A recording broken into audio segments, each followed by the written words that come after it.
got it here. Okay. Let's go.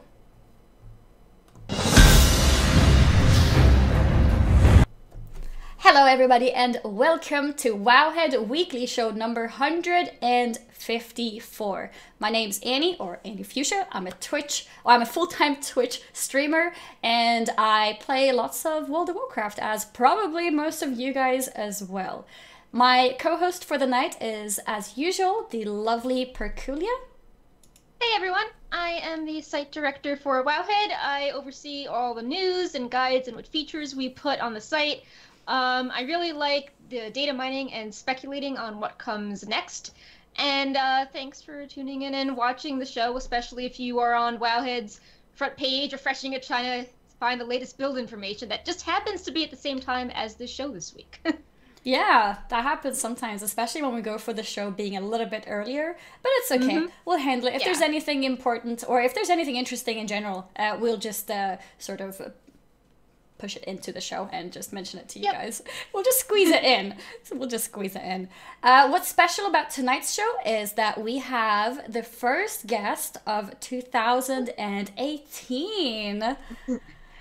We have, drum roll.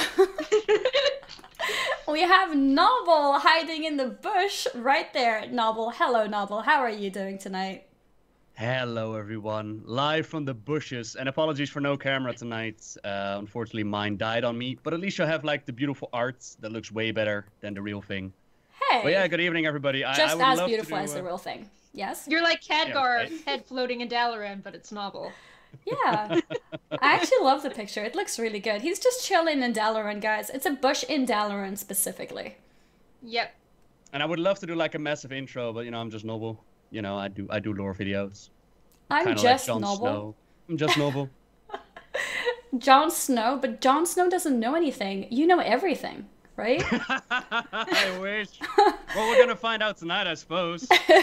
Yeah, we will. In case you guys don't know who Nobbel is huge into lore and has done many amazing stories and videos on YouTube to cover lots of different angles and sides of stories. He also has some collaborations with Wowhead, which we will discuss a little bit later on.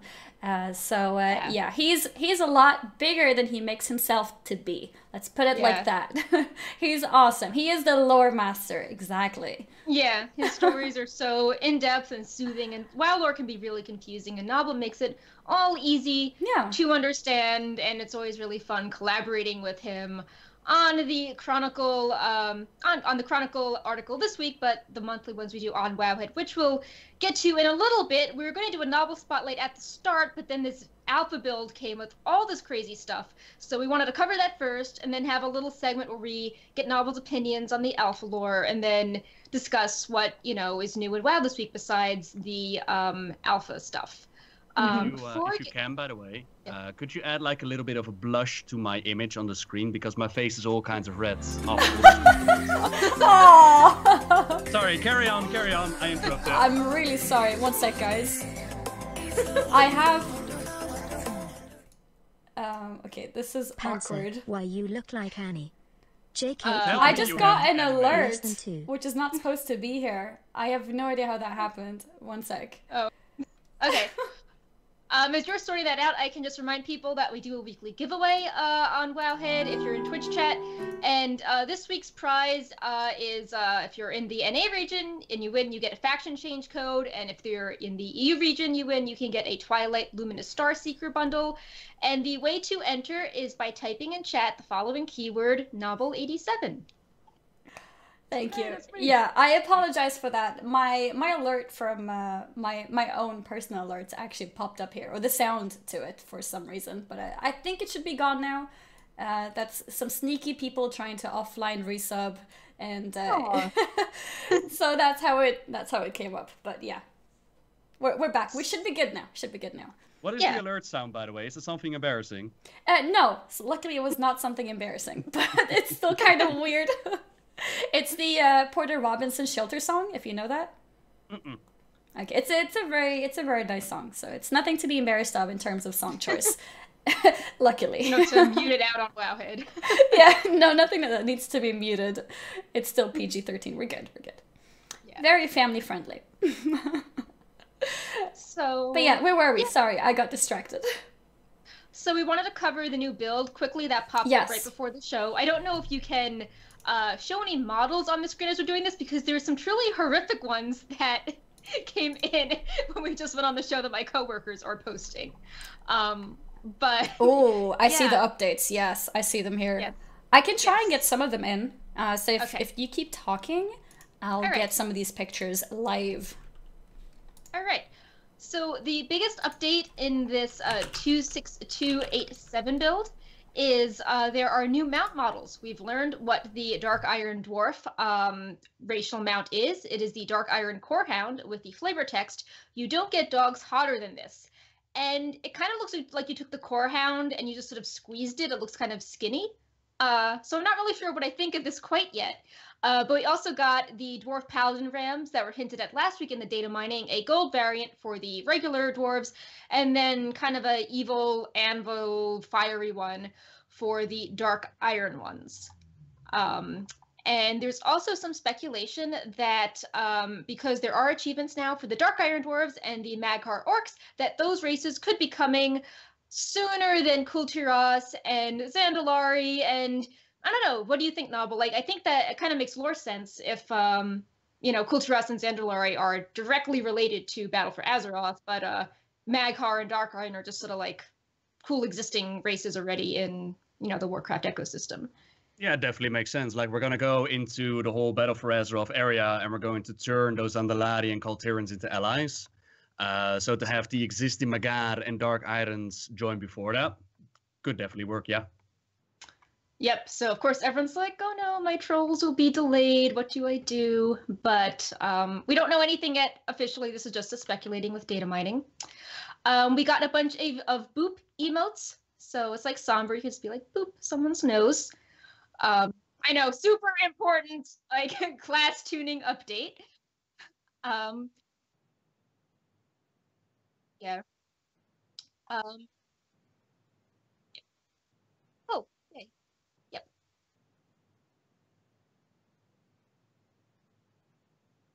Normal dog. Yeah, you need it. Uni-headed what? It looks really cool though. It kind of reminds me of the demonic of the demonic hounds we have right now. It is well of an upgrade. Like and Tauren Charhounds. It's sort of a bad skeleton. Yeah. Yeah, I was actually muted again. My bad. We already got it 5 minutes into the show, Annie. Well, that means we're done with the mess ups at least. From now on, everything will be perfect. But yeah, I was saying that I was wondering what you would call a dog that only has one dog, and I was suggesting uni-headed, but Perk pointed out, hey, that's just a normal dog, and that's a very good point. But yeah, as you can see, this Corehound model, it looks a bit more normal. It's a lot thinner, and still has the Corehound feeling to it, like with the skin and everything. It's so cool though. I really wonder what the connection is going to be with the whole Dark Irons Ragnaros history. Yeah. Like, considering they got Corehounds as their freaking mounts, what is the story gonna be? I can't wait to see it. And they also have Shaman because they have the totems, so they're really tapping into the whole like elemental, history. Have you done the Alliance into Zandalar questing experience? I did the Nazmir, and I did the brief Dark Irons trying to get the archaeology relics, which I think we could briefly discuss later on in the show. But yeah, I did those 2 quest lines. I feel like there still has to be more though. Yeah, but turning into that elemental though, oh my god, that was fun. Yeah, and you can crush all the goblins. Gnome satisfaction. We have pictures of that coming up as well. And speaking of more mount models, here's the Dwarf Paladin Ram coming up. Right here, and it seems like we've got 2 colors here. Is that regular dwarf and Dark Iron Dwarf? Oh, of course. Here we got this one and this one right there. I'm waiting for stream to catch up on the color scheme, so I'm seeing the blue-eyed one, the golden one. Yeah. But what do we mean with the 2 variations? Like, isn't this just normal and later levels, or? I think one is for the regular dwarf paladins, like the existing ones, and then the other color is going to be just for the Dark Iron Paladins. So does that mean current Dwarf Paladins just have the regular Paladin mount, or like what do they have now? Yeah, I don't think they have a special mount, do they? Okay. Like I know that there's like the Elix for the Draenei, and like the Blood Elves have a special charger and stuff. So I feel like this is something special for the Dwarf Paladins to have love, and maybe when they use their Cavalier talent to run around, they get this. They'll look like this. Yeah, exactly. Yeah. That's awesome. I like these models. They look cool, and I assume the bottom one, so the one that's more gray, will be the Dark Iron one? Yeah, and that's like, how do they get their power from? I mean, it's not golden from the light. It's like, oh, my power of the forge. I'm a fire paladin. It looks really cool. Like, if you look at the, like, around the seat area, it looks a bit sort of fiery. Wait, let me go into the picture again. Here. I assume this is the Dark Iron one. It looks really cool. Yep. I really like it. And then in combination with the totems that we saw recently, I think Dark Iron Dwarfs are getting really cool stuff. Yeah.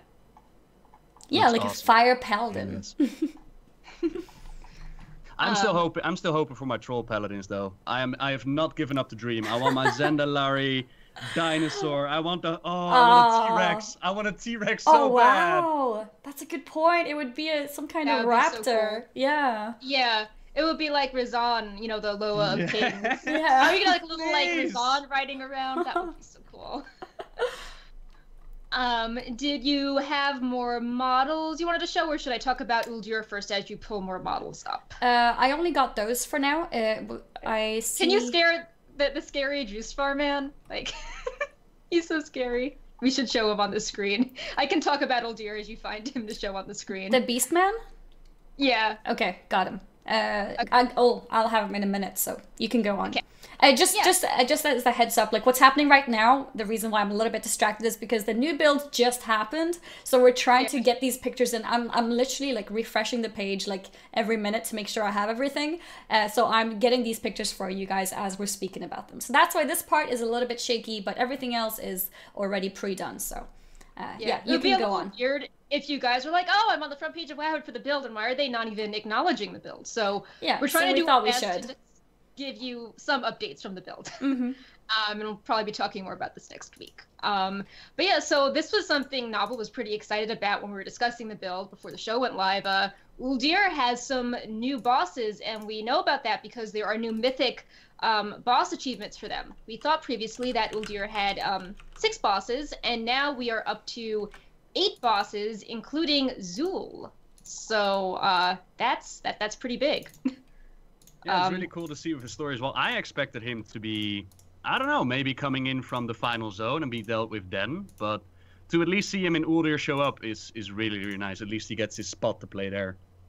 Yeah, as we've, we were speculating about some other dungeons and stuff in the past, and it was like, oh, it looks like they played a role in the first zone, kind of meddling, and maybe they'll be around in the next part of the story. And it's like, oh, well, he didn't seem to escape, or I don't know, maybe he's always around like a bad penny. Like maybe he doesn't meet his end. Maybe we'll see him in a later tier. But it's cool to know that he's in this raid, and it makes the raid feel more relevant to me. Like a lot of the bosses, it's like, oh, well, Blood Elemental or, Devourer. It's like, okay, well, that's nice, but it's not really a lore character I'm familiar with. And now it's like, Zul, like, I'm more excited about this raid. Hang on, wasn't Gahoon good enough for you? Yeah, but it's like, okay, like Gahoon, like this big whale I've learned about at BlizzCon 2017, like, I didn't know about him before. So. Wow, I would be insulted if I was Gahoon. But yeah, it adds to the raid. But still, for me, just having Gahoon there, which still its origins is unknown, apparently like an experiment gone wrong by the Titans upon the Void powers. Maybe a connection to Hakar, but now to also have Zul there, it is so cool. I still wonder why exactly Zul is now Team Gahoon, why he wants to break him out. I wonder when that connection was actually went down. Mm-hmm. Because in Zuldazar, you don't see him interacting with the Blood Trolls at all. And now it's like, well, did his initial plan not go perfectly, so now he is trying to do stuff with the Blood Trolls instead? Kind of hard to say. Like, the Blood Trolls do invoke Gahoon's name as they fight with us. So we imagine that if they're part of Team Zul, that he's already part of Team Gahoon at that point. Right.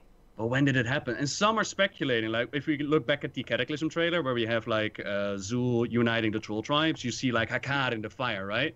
Right. And some are wondering, why exactly did Blizzard make a whole new blood god when they had a previously perfectly fine blood god? And some are wondering, is there a connection between Hakar and Gahun? And I would be so down for that. Oh my god, that would be so cool. Soul Groove reboot version 3. No, but you have like a way of speaking. It's so immersive. Just have to say, it's awesome. You have a great voice and storytelling voice. It's great. Just have to say it. Just have to put that in there. I really felt it there. Right, so the redness is right back there. But yeah, we know of Hakar, like we have seen his avatars before. And I would love it if Gahun is like the original source of where that all came from. Not to mention that in the Uldir raid, we're also going to see like images of previous old gods pop up. Yeah, and the Titan it's disc looking really encounter. solid. Yeah, it's looking really, really solid. So I don't know if you guys noticed the chat reaction, but I showed the Drustvar Beastman for like a second. So whenever you guys are ready, we can go back to it. Should we show it now? Yeah, are you ready? I think we're ready. Yeah. Okay. You'll never be ready for this. Let's go. Here's the Beastman. I saw a lot of people type "what face" in the chat. Like, what is that? Or what was that? So, Perk, what is this? It's the Drustvar Beastman. It's My god, what is that? It's like a pig that's it's like a pig head and an arm on a guy, like a thin human but a pig. It's terrifying. And why are his arms like sewed onto his body? That's been experimented upon. That's a man and a pig being intertwined. Oh wow. I wonder if that has to do with the butcher boss that we have, like the big pig model boss. Yeah, in Waycrest Manor, there is Glutton, who is the butcher boss. So, and we know that Drustvar has a lot of dark magics going on in the zone as well. So this could be an experiment. Maybe we see these models in the dungeon. But this is terrifying. This is amazing. This gives me Batman vibes. Oh yeah. wow. Batman vibes. We need like a cosplayer at BlizzCon to be the Drustvar Beast. Oh yeah, that's a good one. I would avoid those with a wide arc, if you'll excuse me. You'd avoid model. the cosplayers? That's so cool, though. It does look cool. I like it. I wonder what kind of sound effects they're going to give to those guys. Oh, God. I'd be cutting the sound off. That's a good question. And it's not even that they're stitched together. It's like, even if you look at his chest, which is the human chest, there's stitches. Yeah, because they've like put things inside of the chest or something, and like the head as well, and the leg as well. You can see that there's two different types of feet, so it's not. Yeah, it's not the toes. Yeah. And who made these monsters? That's a good question. I remember the area, like the sausage area, where they turned the humans into pigs. I wonder if that was just a placeholder. Maybe this is what they actually were supposed to do with them. Which is, it's just, when you mentioned the pigs, it reminded me how the first build, they updated pigs and they made a little bunch of piglet models, and it's like, oh, so cute. Now it's like, oh, God, yeah. The contrast. Yep. Yeah, and they come in different skin colors, too. That's interesting as well. So, my guess is that they'll be in the dungeon or making parts of Drustvar even more creepy. Yeah. So I'm going to refresh the page one more time, just to make sure there's nothing too exciting besides, you know, the spell changes we can always, it's hard to convey in a show. But it looks like, just to run down some of the new but not maybe as notable stuff, there are a few more models, including an Ancient King's Council warrior. There is a new Waycrest Manor loading screen, so maybe that will be a playable dungeon. And there's a bunch of new icons. There are everyone's favorite garrison portraits, but we've been already covering how followers have a role in battle for Azeroth. And there's the usual currencies, the Wars Torn Seal of Fate for the raids, and the Mount Global String, and yeah, just, you know, usual incidental stuff that's not as juicy to talk about on the show. Yeah, I'm looking through it as well. Yeah, the my, that's a piece of art. Pretty. Yeah, the lady with the banshee art looks pretty cool, and what I like is it looks like there's an organ in the background, but the organ is like 4 places in the room, so there's probably some really amazing music in that room. I hope so, with such an awesome organ there. That's fitting for the zone, though. Like Drusvar is a very creepy zone. That's a very good dungeon to end it with. Oh, I can't wait now. Yeah. So... Yeah, I think that covers the new build. Obviously, the most important thing was the boop emote. No. Yeah, that was definitely one of them. So yeah, well, I'm thinking that we could now go into some lore spotlight since we have the honor of having Nobbel here. I thought we could maybe talk about some major lore points with Battle for Azeroth, the expansion, which everyone should know by now is coming or can find out now.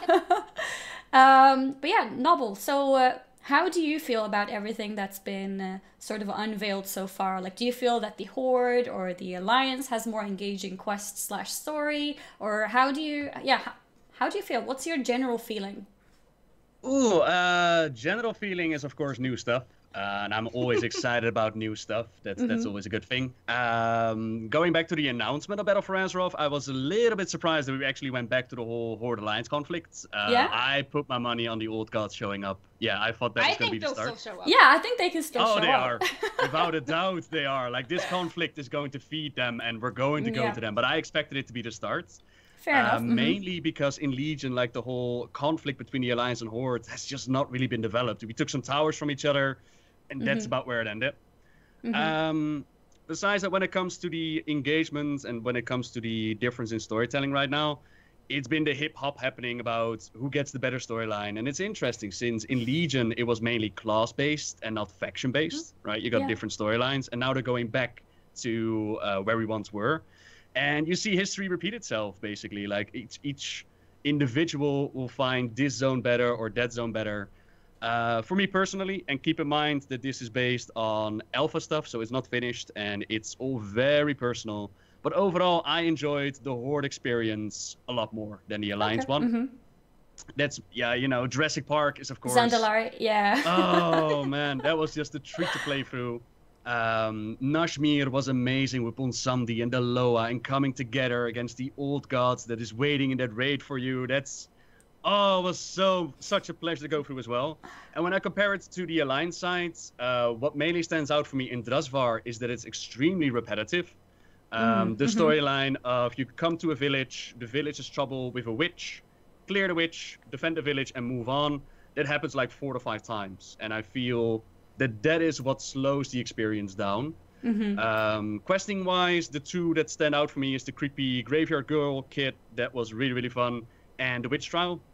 That was really fun. But besides that, it becomes very repetitive. And I think that zone would benefit a lot from explaining more of the history of the Drust and Drusvar in general. Like, how exactly did the Kaltirans settle there? What exactly is the Drust? What is this wicked dark druid magic? I would like to find out more about that. As well as the Fire Emblem. Not just the history. I call it the Fire Emblem. There's like this Order of the Fire that you establish. What is the history of that order? How did they came to be? What did they do? What are the details? And more importantly, who are these characters that I'm partying with? Because you got this group of people, for those that have not experienced it yet, of course, spoilers. You got this group of people that you party with, and basically you go through the zone until you reach the manor where this huge climax happens and loss happens.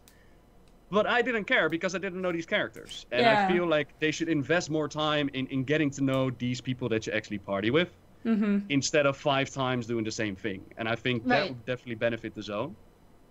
Especially because the culture is so new. Like with Culture Us and Drusvar, we're like, oh well, we don't know anything about the witches, but with the Zandalar, we already know them from, you know, Cataclysm, and everyone was looking forward to them so much, so we already are naturally more familiar with them. And then when you add better storytelling on it, it just, you know, strengthens it. Exactly.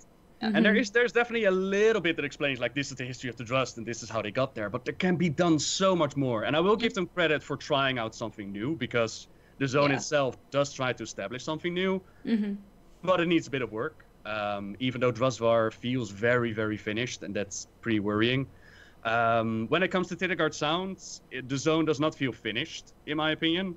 No, it's definitely in development. Like, the intro isn't there, cutscenes aren't there, voice acting aren't there. There's a lot of work that needs to be done.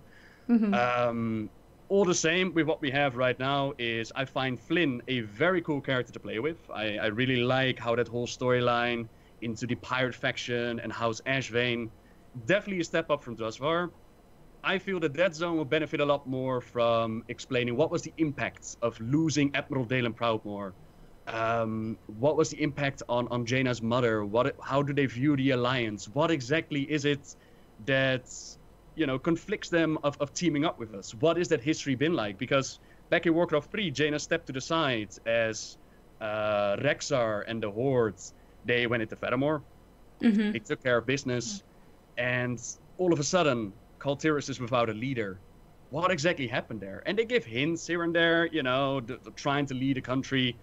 But I want more. I want more history of that. And I think if they could add more, and I know that Datamind's little song that's going around with the people, like, it's so cool. Yeah, the Jaina, folk song. Yeah, they have such an image of Jaina, what she did to her father, that they made a song about it. And what I would love to see is as Jaina comes in with the Alliance. Have you ever seen Lion King 2? Yes. Do you know that song where they kick out Kovu, where they go like, traitor, you don't belong here? Yes, I do. I want one of those moments where the kids start throwing rocks at Jaina and the Alliance. Like, oh my god. That would I would love to see. Oh, that would be so immersive, probably. Yeah. No, I definitely see what you mean. What I find interesting about the questing experience is that the zones kind of parallel each other. So you've got the sort of creepy dark magic in both Drustvar and Nazmir, and then you have the same narrative of, you know, in Zuldazar and Tiragard, where there is a leader, and then there is betrayal, and then the leader has to rethink, you know, their prejudices and reach out to the Alliance or the Horde. But the Horde story just feels more compelling, like that is the focus of the story and the stakes seem way higher, whether it's, you know, Rastakhan being attacked or having the story ends, the questing ends right when the Loa is, you know, fighting with you, while in Tiragard, the betrayal happens halfway through and you barely interact with Catherine, and then the other quest lines are all kind of tangential, like, oh, now I'm getting lumber, or I'm, you know, taking a selfie, or I'm fetching stuff for the horse festival, which is cool, but it just, the narrative flow just wasn't there quite yet with Tiragard. Like, I want to end with this huge betrayal, and I want to actually interact with Catherine and see how she's changing, and not just like, oh, you saved me, like, go tell Gen, we might talk in the future. Yeah.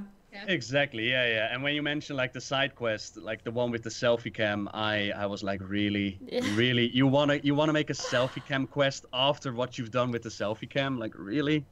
Yeah.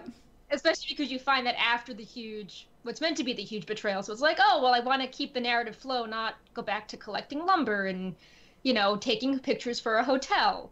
Yeah, exactly, and that's really what you're doing there, like taking pictures for a freaking hotel. Oh my God. Because the gnome wants to be a goblin and scam people. It's like, take some pictures for me. Oh, wow. Yeah. So I think the Alliance storylines do have potential, and they are really similar to the Horde ones if you were to outline them on paper, but just the way of going about them is so different. Plus, the Alliance one suffers from, okay, this is totally new, and we just finished defeating the Legion. It's like, okay, so you're going to sell me on this brand new type of magic after I finish defeating the Legion, who is this, you know, all-powering force. Like, okay, which I'm sure your magic is very powerful, but, you know, the Horde is like, oh, like, they're trying to resurrect, like, the old god, and there's, like, the Titans, and there's the evil blood, and it just feels more grounded in the main Warcraft lore, so we can sympathize and understand the threat easily. Plus, it sounds super scary, like, you know, a witch, you know, turning people into pigs doesn't seem as urgent as, oh, they're trying to summon a god through blood sacrifices. Yeah. And they also keep it a lot closer to home. At least in my experience, when you go through the Horde questing, it's very close to, you see familiar characters like Naphanos and Rokan, and they keep it close to the Horde conflict. We need these Andalari, we're going to help them out. Whereas the Alliance, you get the introduction cutscene, which explains, haha, we need sausages, we need ships, and we need weaponry. That's why you go out. But after that, it's completely disconnected. You don't see familiar characters. And on the one hand, it's commendable that they try to build up something new, but it also comes with a lot of risks. And sometimes, in my opinion, it's done right. With Flynn, for example. Flynn and, oh, I don't remember the other character that breaks out of jail. Talia.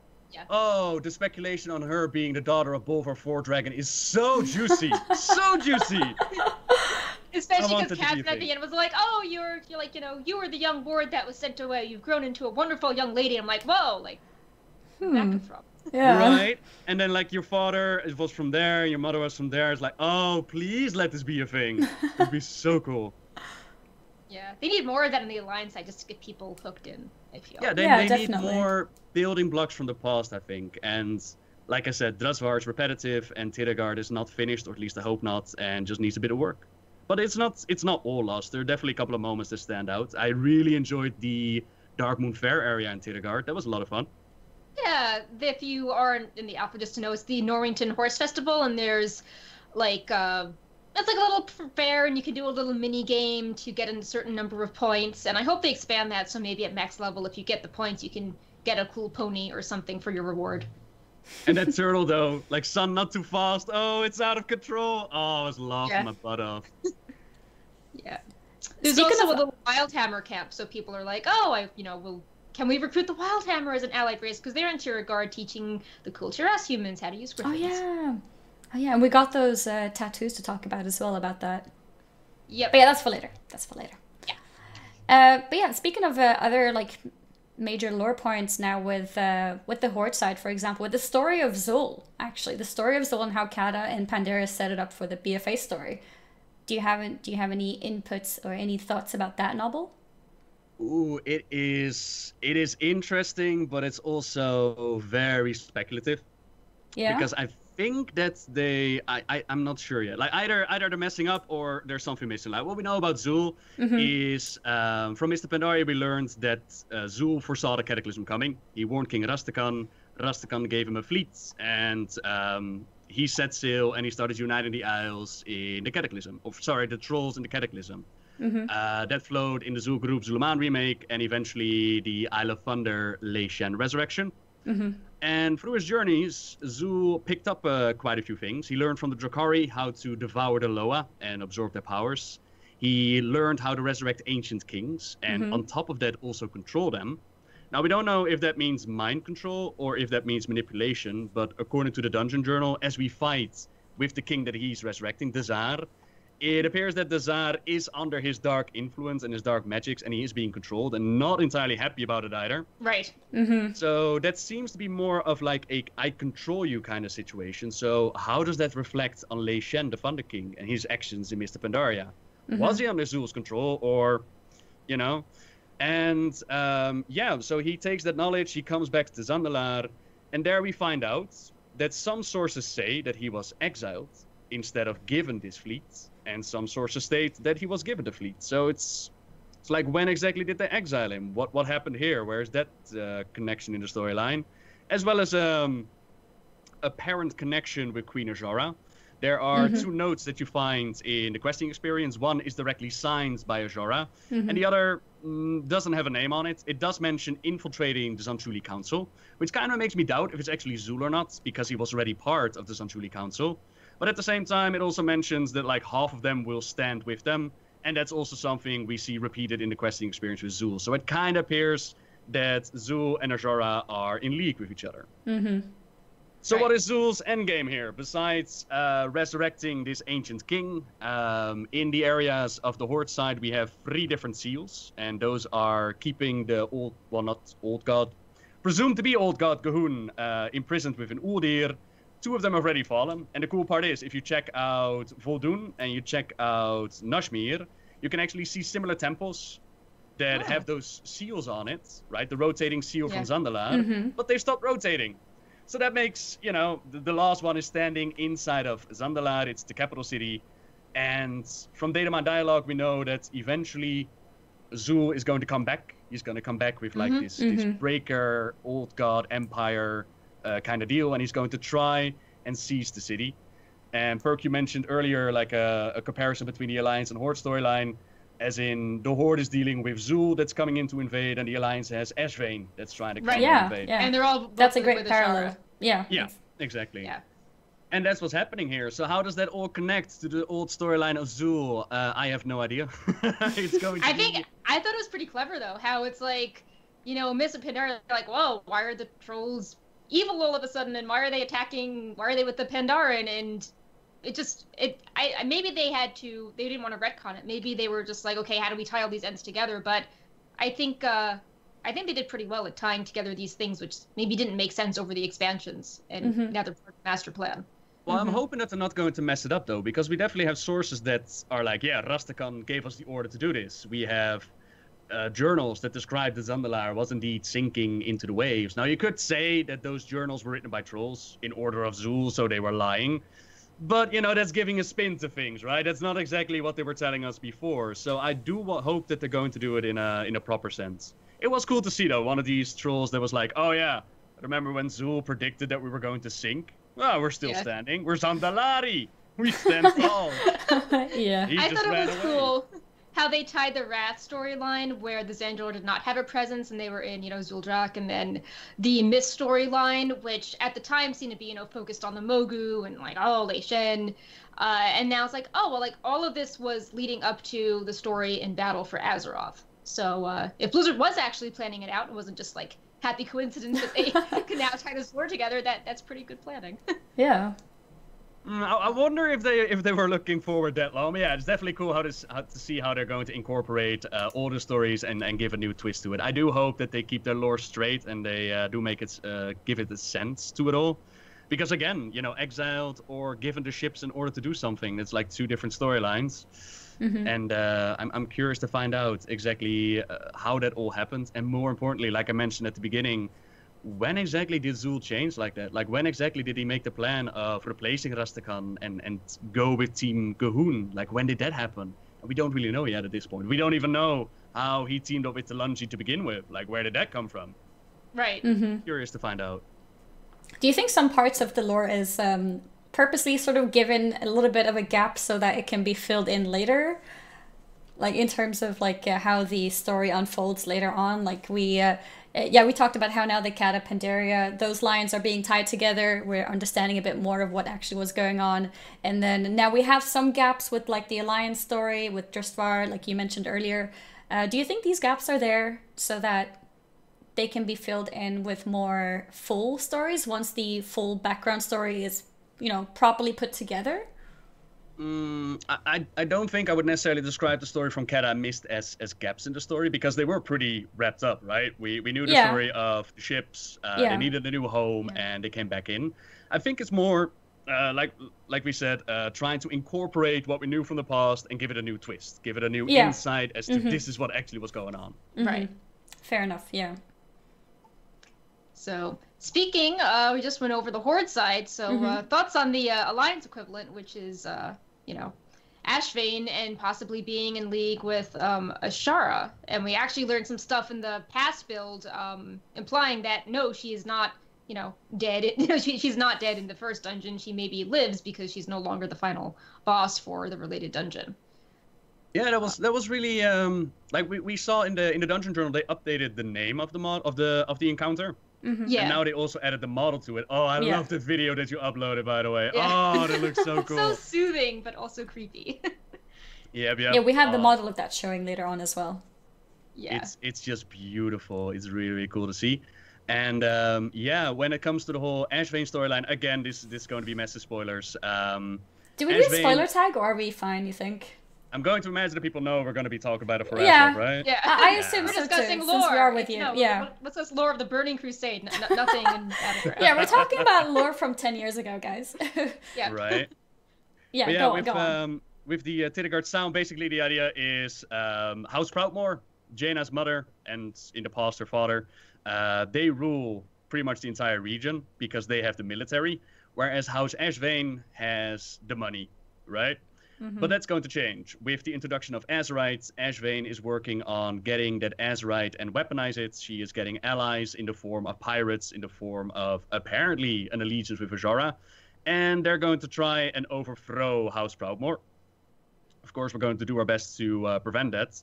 And eventually, if I remember it right from the Datamine dialogue, we have her like pleading with Azora, like, give me the power to win.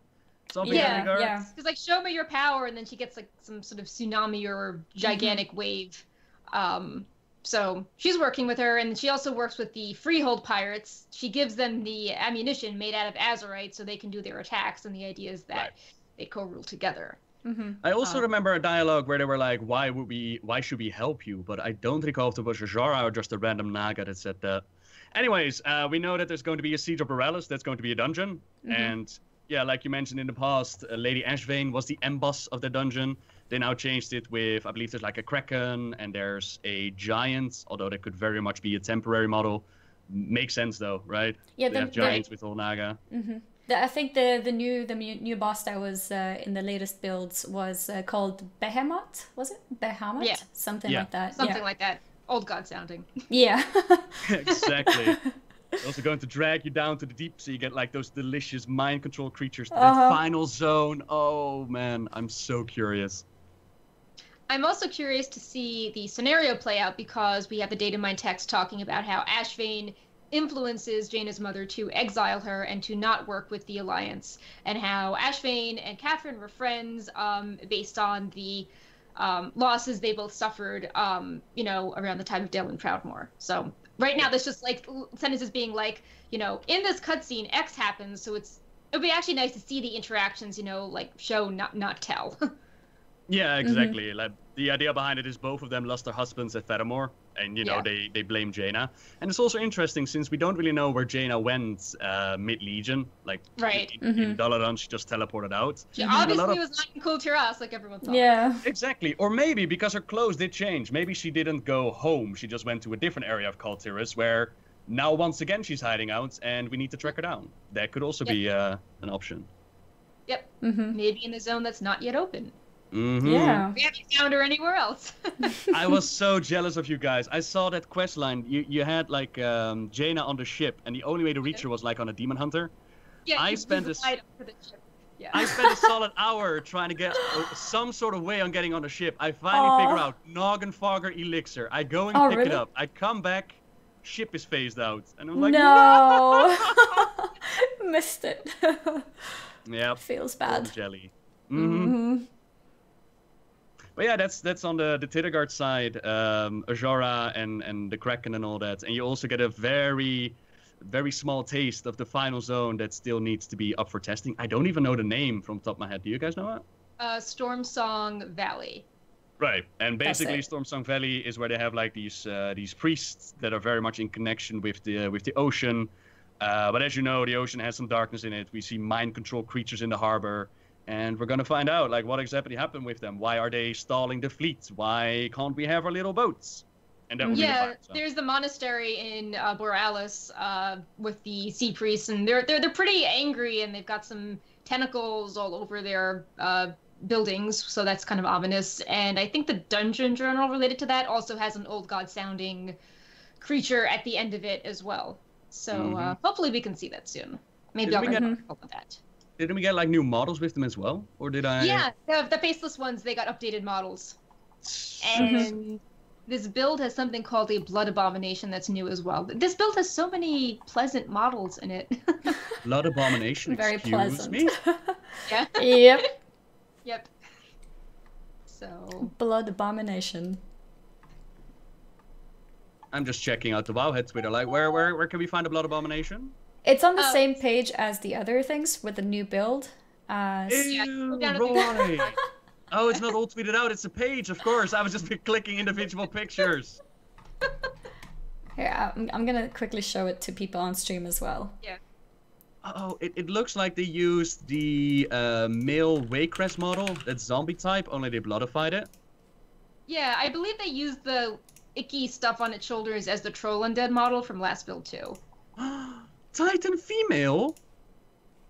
You didn't mention that. It wasn't up at the time, now it is. There we go. There we go. Okay, now we have the Blood Abomination. There it is. Now you guys can also take part of it. Yep. I don't even, like, I don't understand where his limbs are. Like, where's his head? Where's his hand? Is that, like, 3 legs? Like, I don't know. I'm really confused.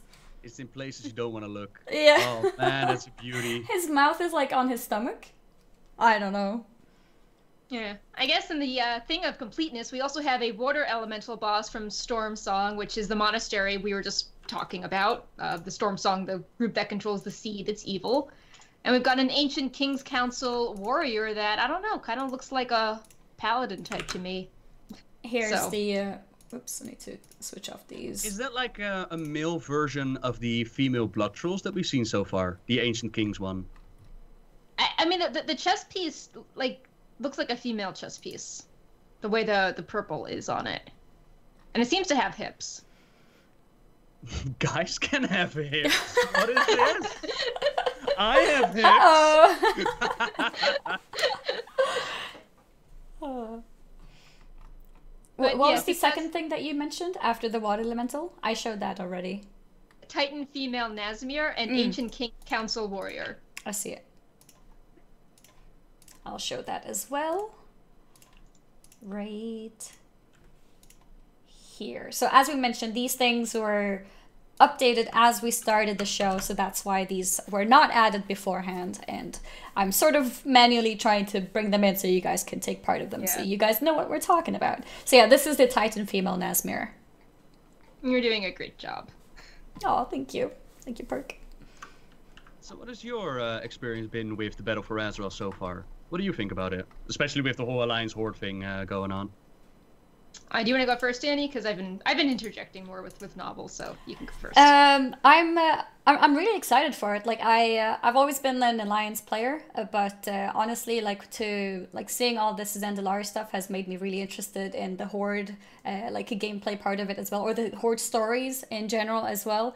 It's the first time that I'm actually looking into the stories. Especially now that I started doing this sort of Wowhead weekly thing, I've really started to get into the lore and everything before they actually happen. Normally, I don't do the spoilers. I wait for when it's live, but now I'm getting into it beforehand, and it's really fun. Like especially when parts of it, then you're like, something more has to happen. Like, when is that happening? It's kind of like, it's a different type of excitement, but I'm really looking forward to it. I think it's gonna be a great expansion, and it's awesome, like having a more insight into it, being like reading about it and just knowing more about it. Yeah, this is one of the most fun parts of being part of the story right now, when all is fresh and new and there's so much room for speculation. Your mind can run wild. Yeah, it's like more fun. It's like it just opens up so much more, like, surprises, I guess, is the word I'm looking for. I think it's been really fun looking into it. Yeah. So, I mean, I mainly play Alliance, but it's like what I said before. I feel like the narrative flow of the Horde story is more interesting right now. I do think there's a lot of potential with Jaina and her mom if we ever get to see Jaina in a zone again. But right now, I think it's interesting how both factions have parallel story arcs, but the Horde one to me is presented in a more compelling way, especially Zuldazar. But I do think that Tiergard and Borealis are really cool, pretty cities. I like how expansive it feels, sort of running around and exploring there. It's just I wish the narrative was more, more centralized, or the stakes felt higher. Yeah. I guess. We haven't even talked about the cities. Oh, that's so cool. Yeah. It's not even on the list to talk about. Sorry, my bad. We can talk about the cities. I think, we can talk about them. My thoughts, Borealis, it feels like I feel like living in Borealis would be a lot nicer than living in Zuldazar, because while Zuldazar is all gold-plated, there's the really strong caste system. So if you weren't highly ranked, like, you're going to be in the slums by the harbor. But at least in Kulturas, you can have, a nice little house in the market by, the, bars and cafes and bookstores and stuff. So I don't know. I feel the quality of life in Borealis is better, even though it's not gold-plated. Yeah, it like at first glance it looks like a bit more, I guess, boring, but like the more you like go into it and the more you see about it, it feels more, it has some more of a home feeling, I guess because it's a little bit more similar and realistic to like how humans live, like Prick mentioned, with having bars and yeah, that maze is beautiful. And another thing about the Zuldazar one with the pyramid, the top of the pyramid, you can't even get to the very top without a little mini flight point. But just to point out, like, in your face, like, yeah, it's separated, and so I guess the quality of your life, if you're at the bottom, would be really bad in Zuldazar, but everything does look really cool, though. I mean, that bling looks amazing, especially as someone, playing the game, walking around there would probably look amazing. Yeah, I didn't think they could one-up themselves when they did Sudamar. I thought Sudamar was like the pinnacle of what they could do with cities, but they have outdone themselves this time, man. I still love Suramar. Yeah, same. It's still a beautiful city, but, you can only hear an illusion that many times before you're like, no! Oh god, the illusion. I love how Zuldalor has the gigantic dinosaur egg omelets and the gigantic hunks of bacon in the cooking areas. They're just comedically gigantic. Just like the Flintstones, hell yeah. Yeah. Will Suramar still be okay for alliances to go to? I imagine the area that's like the little horde area that's closed off, the little capital city area, so Alliance can still do their daily quests and whatever in the neutral area. Okay. It'd be sad if suddenly everything is like not accessible for Alliance, like pushing us out. Yeah, I think Suramar is beautiful. Is the Nybor starting area like its own zone though, or is it just shielded off? I think it's shielded off. That's where the actual Nighthold is. Okay. So it's like through the bridge, and then they have portals only to the horde area from there. Kind of like how you can only be a void elf if you And another lore point that I was thinking about, something, an example of me feeling like, okay, I know a little bit of information here, but I don't know anything, and I'm just like waiting, like what is happening? Sourfang Nobbel. So we were there, we rescued, as Horde, we rescued Sourfang, and then he decides that he's not going to come with us, and instead following or kind of like demanding the Alliance soldiers there to take him to Anduin. And we don't know what's happening. What are your thoughts on that? Sourfang, it's really, really cool to see. What's happening there? Well, first of all, Christy Golden, as most of you know, have joined the Blizzard story development team. And she has tweeted out several times, like, don't take this story at the snippets that you see right now. Like, chill. But they're so juicy. Yeah, it's fun to think about it. But you'll see where we're going to take it. Basically, what's happening, I don't know if I'm supposed to talk about it. There were, like, cinematics that were not really data mined and not supposed to be out there. Okay. So the knowledge wasn't really supposed to be there. So I don't know if I should be talking about it. Basically, what's happening is Sourfang does not agree with the way Sylvanas is fighting the war. And that has to do with the Azeroth weapon. That has to do with letting your soldiers die for the sake of winning. Whereas Sourfang has always been honor, no matter how dire the battle. It's totally fine to talk about that, because that was in the broadcast text. Yeah. Those things were, but there's another part that I'll... Okay. So yeah, you pretty much see, and I don't know if they planned this, the whole never Forsaken part, to have Sourfang stand against the Forsaken. If they did, I will be like, bravo, Blizzard. Anyways, he does not agree with his war chief, like he has done in the past. He did not agree with what Garrosh, the road that he was taking the Horde on, and he does not agree with the way Sylvanas deals with it now. And Sylvanas has spoken with him in data mine dialogue, of course, as in, I don't care about your honor, you know, I won my victory. I am the one who has dealt with death. I have been to hell. I know what it's like. It's not a fun place. We're gonna win this.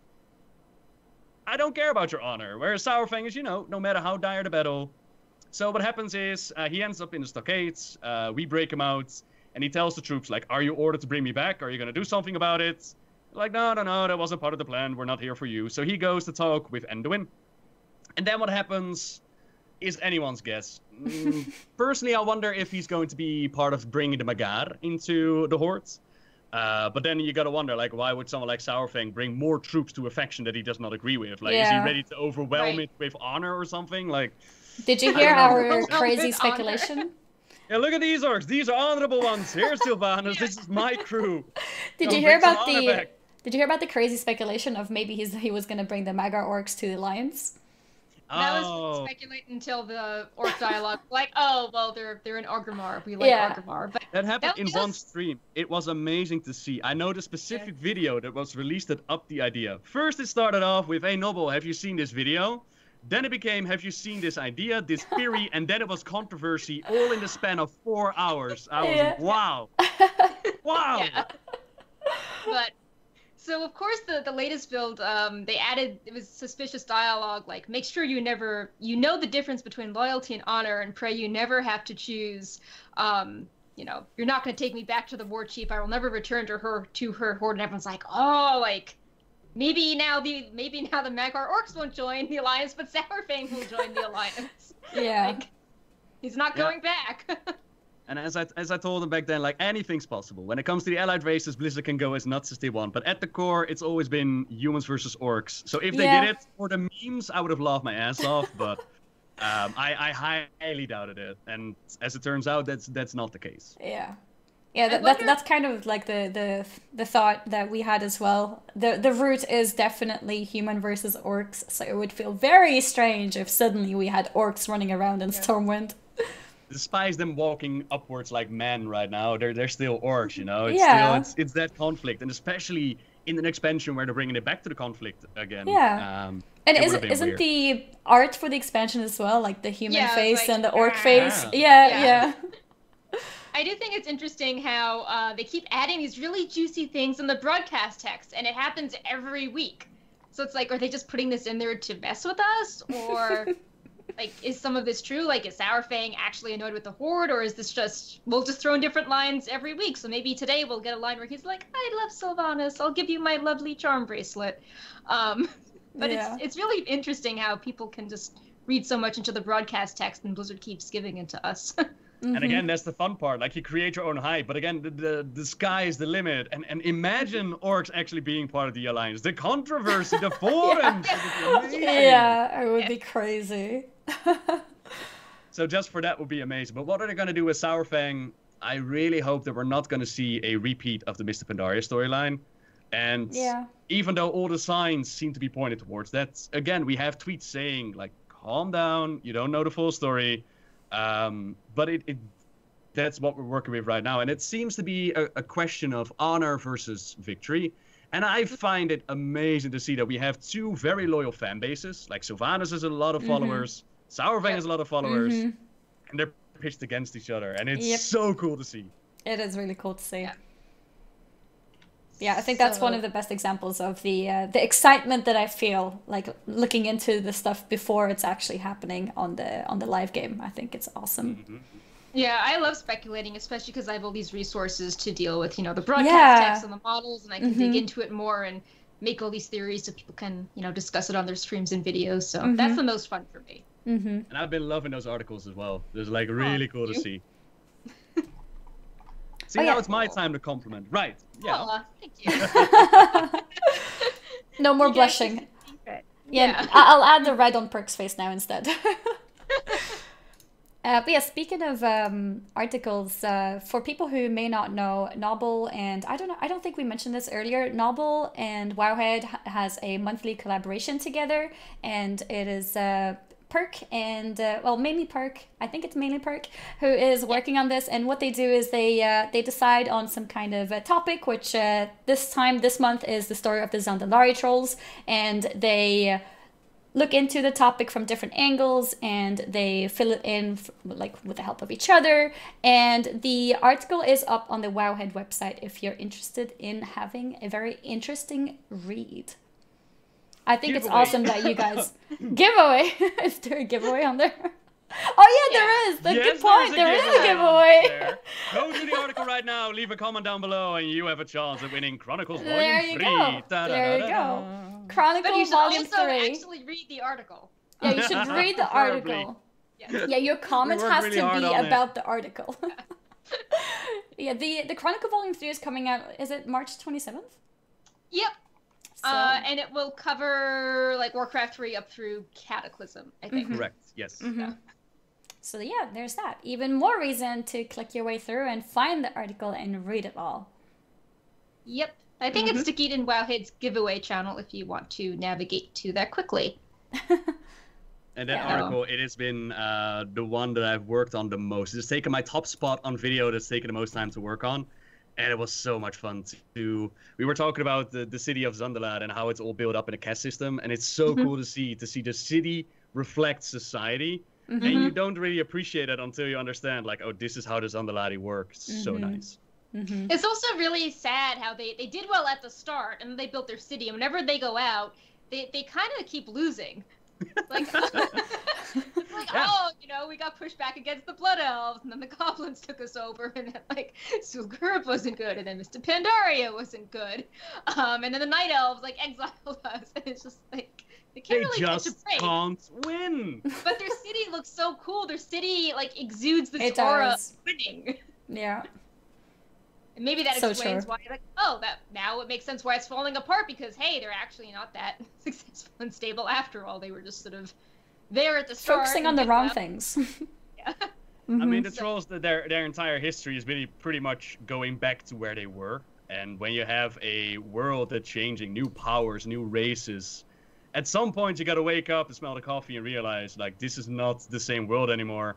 And that's very nicely done with the whole allegiance with the Horde. Even Rusticon himself is like, my daughter would probably be a better leader than I am. I hope so anyways. Mm-hmm. Yeah. Yeah. So, and if you want to learn more about Zool, we've covered Zool as well in the story. And, of course, looking more towards Battle for Azeroth and all the sweet dinosaur druid forms that you can get if you play a Zandalari troll at some point in the future. I think Also, a lot of people... I had a lot of fun explaining Zul'Gurub to people, because it's like, oh, you know, like they had these tier sets and they had these bijous and you had to get reputation to get certain sets. Then you had to kill a boss 4 times in order to get the trinket, so you get even more of the sets. And then you could purchase these like weird consumables and you did voodoo dolls, and it's just like super elaborate dungeon raid that you don't really see now. And such a pain in the butt to research as well. Whenever we're talking about Classic and it's no longer in the game, you just better pray that there's a source out there somewhere. And now there is. Right. Wowhead.com. You're good with the plugs. I enjoyed writing this up because I was one of the first people on the server to get the Swift Zulian Tiger. And I was like, I was playing a lot, but I was not really that polished. And all of a sudden it's like, oh, wow, like everyone's inspecting me. Like I should look like I deserve this mount. So I started, theory crafting more and trying to do more stuff and kind of look like this person who people think, okay, well, I'm jealous I didn't get this, but this person at least deserves it and, looks like she knows what she's talking about in the game. So I kind of credit the Zulian Tiger for getting me more into WoW instead of just casually playing. Oh, really? Yeah. Well done, Tony the Tiger. Huh. Yeah. It was like my first instance, and I was like, oh man, people would hate me. It's like, oh, why did this person doing her first raid get this thing? So I was like, oh, I really have to earn it. So now I'm doing Wowhead, so yeah. we can thank Zulian Tiger for that. Yeah, we all thank the Zulian Tiger right now for that. It's an amazing mount. I mean, it looks so good. Yeah. They no longer have it, do they, that variation? It's just on the auction house. Yeah, it's on the black market auction house. That's actually how I got it, because I remember running the instance like towards the end trying to get it with a friend. It dropped once, my friend won, so he got it. So I didn't get it, but I recently got it with the help of the black market auction house. I don't know if I'm like happy or sad about the fact that it's available there. I'm happy because that means I got it, but it does feel a little bit like game breaking because it's not really meant to be in the game anymore. I finished my tier 3 Bone Scythe set on the black market auction house, so me too. It's like I was playing during the time. Obviously, as a rogue, they weren't throwing the tier 3 at me because it's it's shared with the warrior token. So it's like, well, I'm not gonna feel super bad about getting it on the auction house because I put that next Ram's time in. And I mean, fair enough. I see somebody mention that they paid 10 million for theirs. Yeah, I did too. That means you've been working for it though. Like, I can understand the sentiment of I was there, so it's exclusive. But at the same time, that's not really a thing anymore. And who has worked more for it? Like somebody got a random drop, or somebody dropped 10 million on it. Yeah. Right. Yeah. I don't mind it. Bring back the Black War Karaji, please. You've added a beautiful new model to the game, Bliss. Come on. Oh, that's probably a controversial topic. Yeah. Oh, yeah. Give me time walking opening of the gates of Ankiraj. I'll do the entire quest line. I would love that. We talked about it when we did that article. I would be so down for it. They add a new model to a mount that's no longer available, and it's like, please. Have it to get it. Well, I mean, to be fair, it was just the updated model, which they were updating that model in general. So then they gave it to them as well. But yeah, it does give them 2 mounts. And, as a mount collector, that means I'm -2 compared to Scarab Lords. So, I'm a little bit pissed about that. No, but really, I think it made sense. It wasn't too bad. I have no problem with them updating. Let's not mistake that. I have no problem with the updates. I'm just like, I would like to earn that. Give me a chance to do so. Yeah. Yeah, like especially because Silithus, maybe we awaken the old gods, and it's just like there's the sword there, and it makes sense if we could do some more stuff in Silithus. And what's a big event in Silithus? Oh, so. But the game is just so different now. Like, if they would reintroduce it in any kind of way, like, what would be a fair way of getting it? Because they would have to somewhat make it available for most players. Like the idea of legendaries, for example. Destroying my fun. I just want to do the event. Like, of course I want them out, but I'd be almost happy if I could just do the event and actually see the event without lagging out all the time. Yeah. Yes, please. Yeah. Just like a time walking moment of that. And at the same time, apparently, like around Wrath the Lich King, there was a bug that re-enabled the getting of the mounts. So even that happened before. Yeah. So. But we've gone a little bit off topic, I believe. Yeah, just a little bit. Yeah. We have a lot of show notes for stuff that actually happened in the last week, and a lot of it is still lore related, so still way up your alley. So we can just go through the more recent news part of the show, and it's still pretty juicy. We've got Alliance kind of making some bad decisions up next. Yeah. The first thing we have coming up here is indeed lore related. We have the Ready for War quests. You guys may be familiar. I forgot the word, sorry. You guys may be familiar with the Ready for War quests, the quests that takes the alliances to the Horde side and the Horde side to the Alliance zones. And this specific one that we're looking into now is when the Alliance is dealing with the blood trolls in Nazmir. And it does not go very well. Let's put it like that. We got some pictures to show, and you can speak about it too. So we previously data mined that we knew they were going with the blood trolls, and obviously this did not go well because the blood trolls like killing people or sacrificing them or torturing them for blood. But now we can actually see this horrible plan play out in motion. So the Alliance have decided that because the blood trolls don't like the Zandalari, that maybe the blood trolls are worth partnering with because kill the Horde faction conflict. We go with Brand Bronzebeard to an Alliance base in Nazmir. This is a really minor detail, but I know some people are happy that Brand's pet monkey did not die in Silithus. So Lib is, he's alive and well. He's traveling with us at Nazmir. Yay, indeed. Yeah. Do we need spoiler tag, by the way? I see some people mentioning it. This entire video is spoiler tag. Yeah. The entire video. Yeah, I feel the whole thing has been, like, Battle for Azeroth. Okay, I'll just put spoilers in title. Yeah. We can go on like that. I think that's good. We also because it's a little bit different. Like I know, guys, that we normally do put the spoiler tag up, but it's a little bit different when we have Nobbel here, because every second sentence would probably be some sort of a spoiler. Yeah. Put it on me, why don't you? It's all his fault, okay? It's not me. Not even sorry. Not even sorry. So, obviously stuff doesn't go well in Nazmir.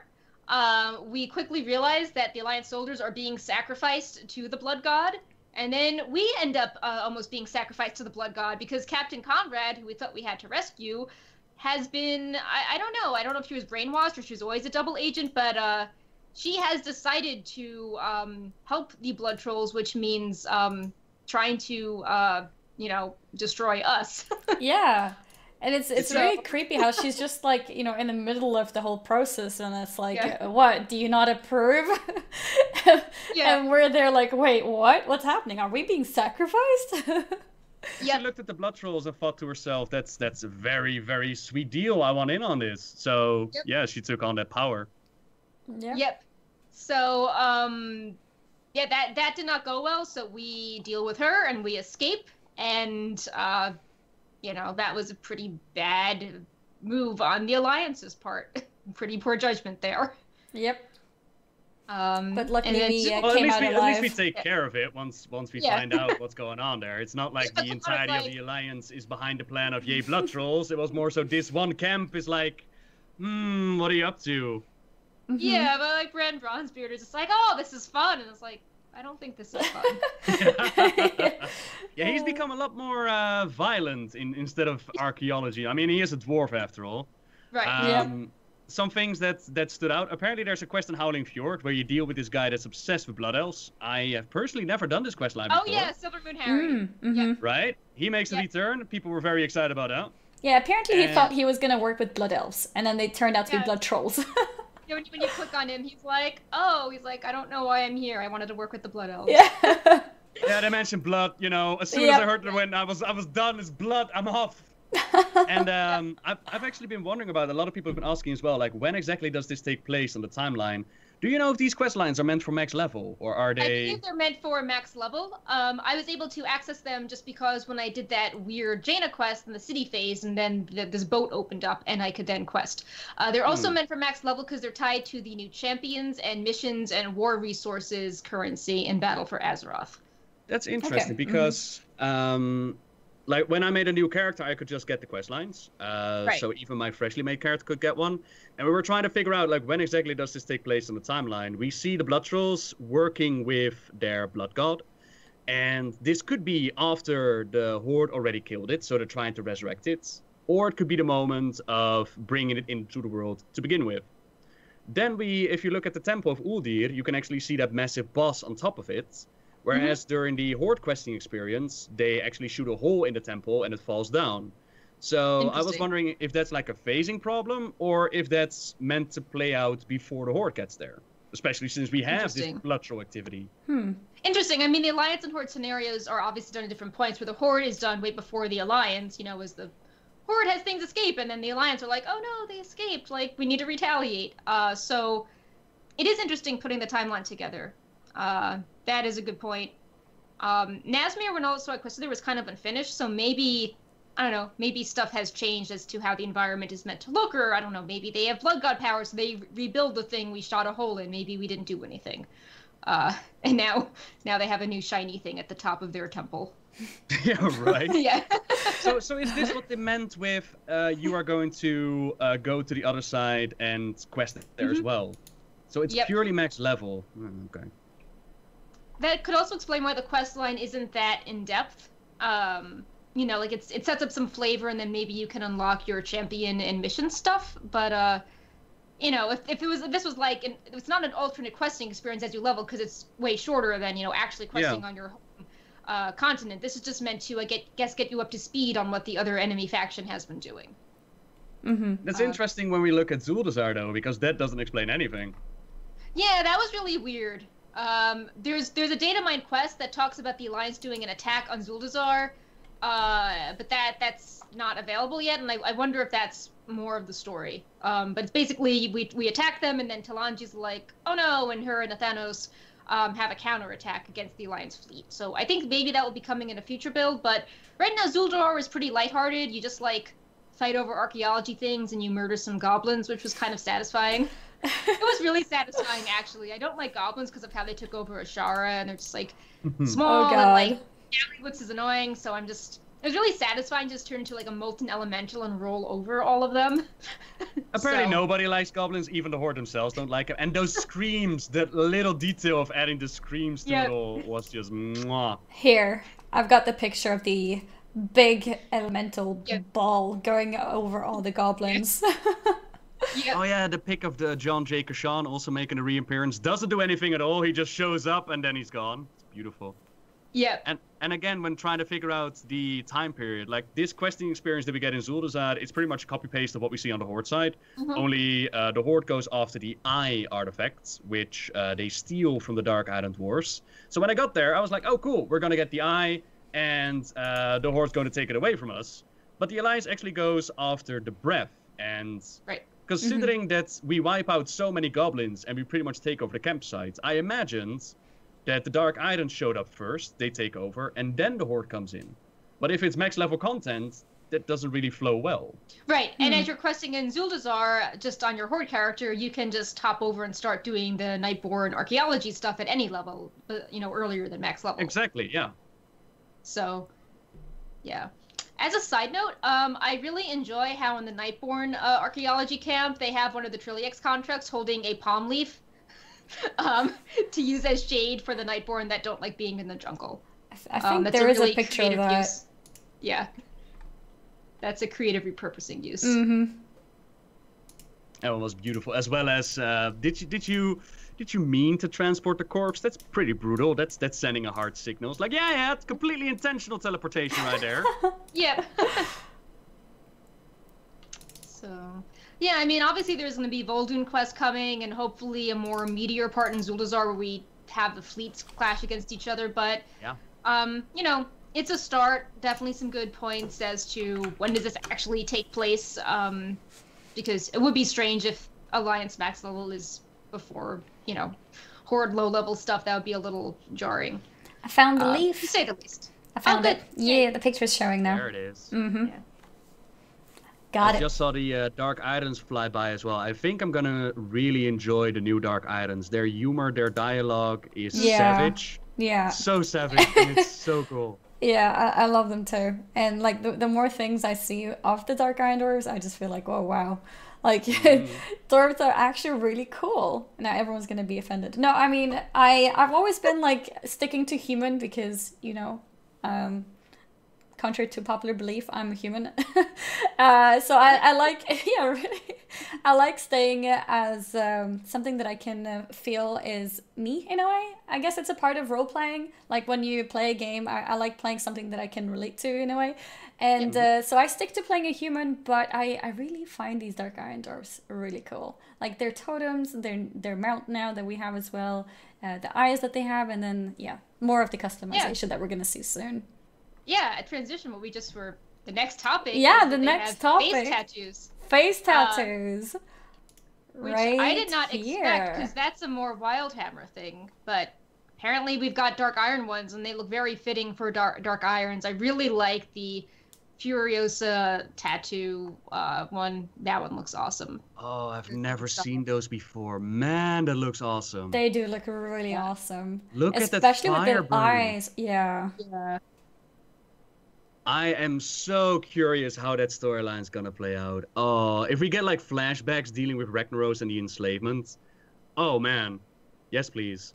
I'm curious though, does this mean that you have like, because a lot of these tattoos are on like the top of the head. Does that mean you can be bald to show it off? I think so, and there's a lot of half-shaved hairstyles. Good point. Yes, good point. That's true. But yeah, these are, I'm going through all the female variations now. I think we've gone through them all, so I'll switch over to the male versions right here. The male versions are funny because you can see the beard and like the bushy eyebrows like being so red, matching with the eyes. Oh, wow. But the beards are supposed to be like lava, right? Yeah, the hair has little fiery, flamey bits at the end of it. Yeah. Is that gonna be it? Yeah. I thought they were going to be like Odin's beard, but it's only a little bit of cinder in there. Yeah, I think it's a little bit kind of reminding of how Void Elves have it as well for certain hairstyles. Yeah. Interesting. So the models that we have seen in Zuldazar are actually the Dark Iron models as they're supposed to be then? Oh, we were looking at that as like, no, the beards aren't flamey enough, man. Those are not the real models. Interesting. He looks like a pirate with the black tattoo over his head. Yeah. Yeah, that one's maybe, it looks better on the lady Dark Iron Dwarfs. But what can you do? I can't wait to play him. Really can't wait to play him. I do wish they would make the heritage armor cross race though. I feel like restricting it to one single race is a little bit eh. I just finished up leveling my paladin and was like, woo, that was a chore. And it's like, oh, I can only use it on this race. Okay. Oh, yeah. Well, I don't know. Reasoning for it. I think also from a technical perspective, usually armor is designed to look good on a human and then it gets ported onto other races. But this armor is specifically designed to be on that certain body type and look perfect on that specific body type. And actually, if you try to put it on a different race, it looks really dumb in the dressing room. Oh, really? So, yeah. Okay. Ah, okay. Well, that makes sense. Still, though, one can dream. I mean, they could make ambassador of the Dark Iron mean that eventually you get the set. Yeah. They have to be like Paragon level with the Dark Iron. Paragon levels. Yeah. But only in a random loot box, eh? Only a random chance in a random loot box. Oh no, no more loot boxes. Oh god. You want a mount? Well, good luck. I'm still missing so many of those Paragon mounts. I'm actually really sad about it. I never even bothered. I was like, oh, more randomness. Nah, I don't care enough. I have bothered, and I only have 3 out of like 7. So yeah, I'm a bit away. It's gonna take some time. Out of the love rocket grind. Oh, the love rocket! I have over 1,000 attempts, and like combining last year's and this year's, I have over 1,000 attempts, and still no rocket. But at some point, though, like you can only ride like one mount at a time. Like, when is it enough? You already got Tony the Tiger. When is it enough? It's not enough for there's no ceiling. It's just, you know, increasing the mount count. It's a +1. Every mount is a +1. Well, to my heart right now. I love achievements. But yeah, there's no achievements. Yeah, they stop at 300. And I think I'm almost reaching. Well, on like specific to one character, I have like 445, I think, and then in total across the account, it's almost 500. Not enough. Not enough. Not enough. I need more. Need 500 plus. More. I need more. Do you have Invincible though? I do, yes. Yeah. Ah, then you're done. Once you got Invincible, you're done. Oh yeah, is that the final form? Like you have that, you're done with the game. No more mounts. For me, it is. For me, it is.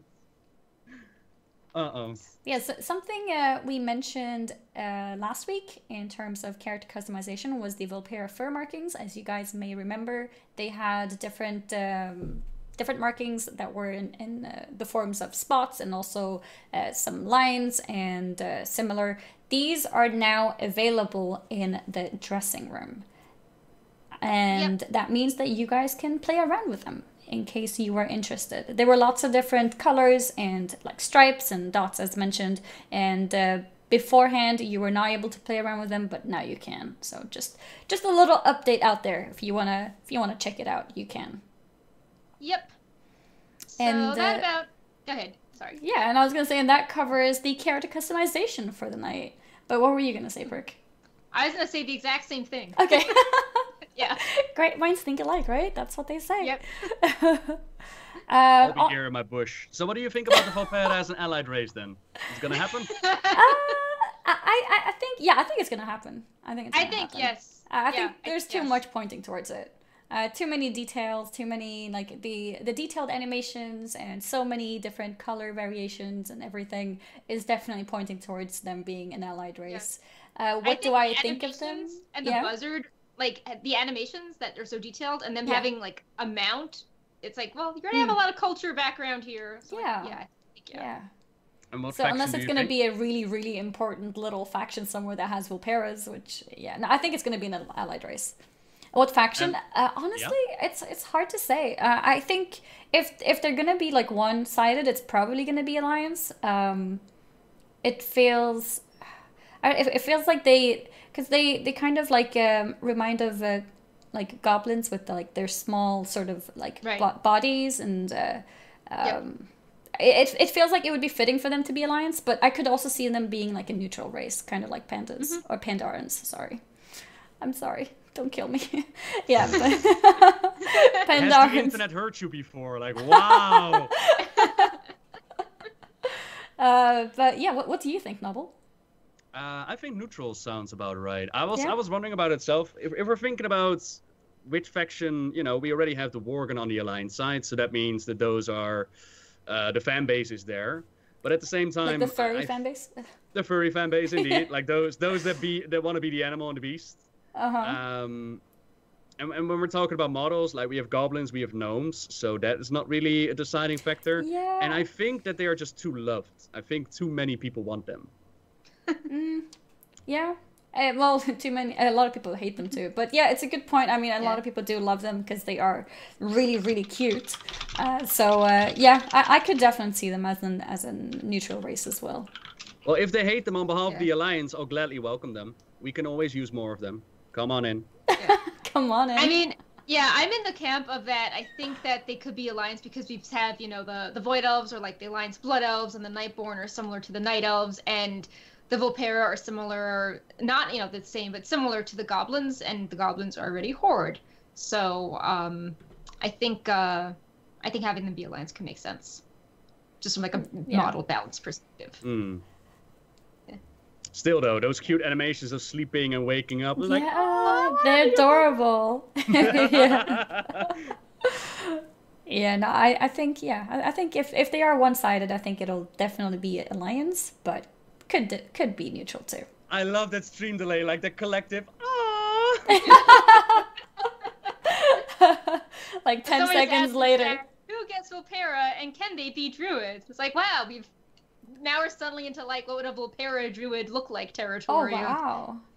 We've got like dinosaur druids and we've got tree druids, and now we'll have, I don't know, different fox type druids, something like that. Would they be really small then? Like a small bear? A small druid bear? Maybe animal druids. Yeah. Yeah, like kittens and puppies, and now we're getting... Can we get gnome druids first though? Like those I always saw as the little kitty cats and the little cubs. Like, oh. Gnomes are pretty cute too. Mm-hmm. Wait, what races can currently play druid? Except for Night Elf. On Alliance. The Worgen. Worgen, okay. And they have the different backstory about how they are joining the druidic, community. Mm-hmm. And apparently Kaltiran... Yeah, go ahead. Yeah, apparently Kaltiran druids in the future. Oh yeah, Is that what I've been hearing? Mm-hmm. Yeah, bear form. And we saw those forms, they look amazing. I'm actually really surprised how good they look. I was not expecting that. Yeah, it had to come tough competition right after the dinosaur forms. Yeah, like when the Zendalari forms for druids were introduced, then we had the people, or we had like you guys at Wowhead speculating that there might be some Kaltiran forms as well, and I was like, yeah, but they're not gonna be that cool. There's no way. Like there's no way they can compete with the Zendalaris. I mean, all that bling and the dinosaurs. But I think they look pretty cool. I like them. I mean, so far we only know the bear form. Yeah, just the bear form. Yeah, it's the Wickerman bear form, right? It's I mean, it looks like a tree, but it's not one of the existing Wickerman models that people were speculating on from January. But it's definitely a spooky tree. Yeah, that's what it, like the animated Wickermans that we see in the battle, but kind of like a bear skin for that. Right. Mm-hmm. Yeah. Yeah. So it's inspired by the Wickerman. Yeah. Mm-hmm. I mean, when you're talking about the troll forms, though, there was also a couple of people who are like, oh, I really don't like this form. I wonder if they're actually going to use the Kaltiran druids, all that, if they're going to use their backstory to explain more about Drusvar and why exactly they hate witchcraft so much and how that all came to be. I wonder if that's going to play a part in it. Yeah, especially because we were expecting, like, oh, there are these few druidic-type NPCs in Kulturas that are trying to heal the land, and they're really scattered about and not the focus of the story. But we can learn that they were, shape-shifting and trying to heal ancient magic. So really expanding their stories, I think, would be interesting. Mm-hmm. The Lumberjack Company, though, their quest line, where at the end is like, oh, I won't spoil it, yeah. It's not important. Otherwise, kind of cool. Yeah. Otherwise, you'll blame me again. He didn't do it, guys. He held it to himself. No, I mean it's okay though. You kept it in, yeah. No, I mean I think people are expecting spoilers, and we put it in the title too, so we're good. Yeah, we're good. You can go for it. But yeah, moving on, we've got some new models to show you guys. Super creepy. Not an Old God expansion at all. Yeah, nope, no signs of Old Gods anywhere. The first thing that we have here to show you guys is the cloth dungeon set. Let me get it here. There we go. The slideshow will be going through the different colors. But yeah, as you can see, not at all Old Gods. Nope. Pirate Old God fusion? That's so cool. Do you remember the speculation about their armor, though? The very first time that this armor was data mined with a little map on their leg, and people were like, oh my god, tentacles! What's going on? Yeah, that was the cloth questing set, which is the slightly different looking set. But yeah, obviously same vibe of these are pirate tentacle creepy things that are both, nautical, but also creepy in the shadows. So yeah, really, there's so many cool details on this. And if you zoom in, you can see they have the little, like, they're either waves or tentacles on their cuffs, and their shoulders have tentacle octopus things on it. And they've got ropes on the upper parts of their arms, as well as the bottom part of their skirts, and their shoes have little tentacle or wave things on them. So it's so good. It's really good. I think I love the set. Are these models taken with their belts on? Because I remember seeing a couple of belts with like a compass on it. That's not part of their set then. I don't think this exact set. Maybe it's the questing set that has them. I think I linked to it in the article. Let me pull it up in the dressing room. Let's see what loads. Having a creepy look like that. Dressing room. The dressing room has the compass, and like one side is red and the other side is black. And it kind of back and forth. That is the questing set. That was weird. Your voice went down for like 1 second, and then it was straight back up. I was like, oh, okay, never mind. I was gonna be like, Perk, I can't hear you. No, but it's good. You're back. So, yeah, I think this cloth dungeon set really reminds me of a lot of like, well, not a lot of, but some of the creepy warlock sets. So it's gonna be pretty fitting in that sense. I am a warlock, but I'm not a huge fan of the very creepy looks. But I can definitely feel how that's sort of creeping back at me for being a clothy.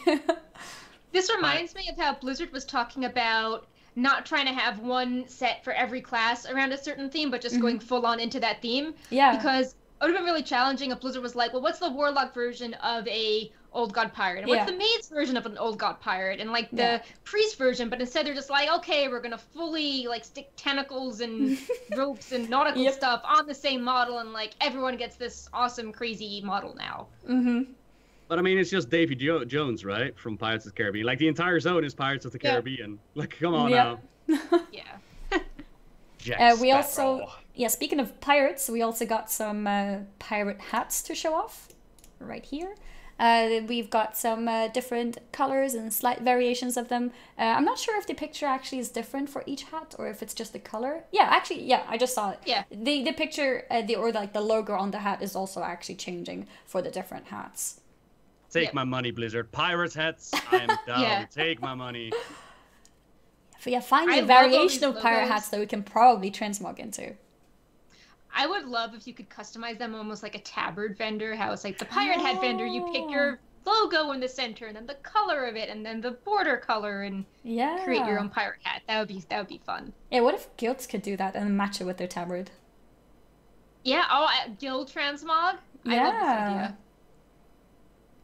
That like as you're so cool. Like strolling down the street. Yeah. It's like your guild has like a template for the Kulturas look and then the Zandalar look.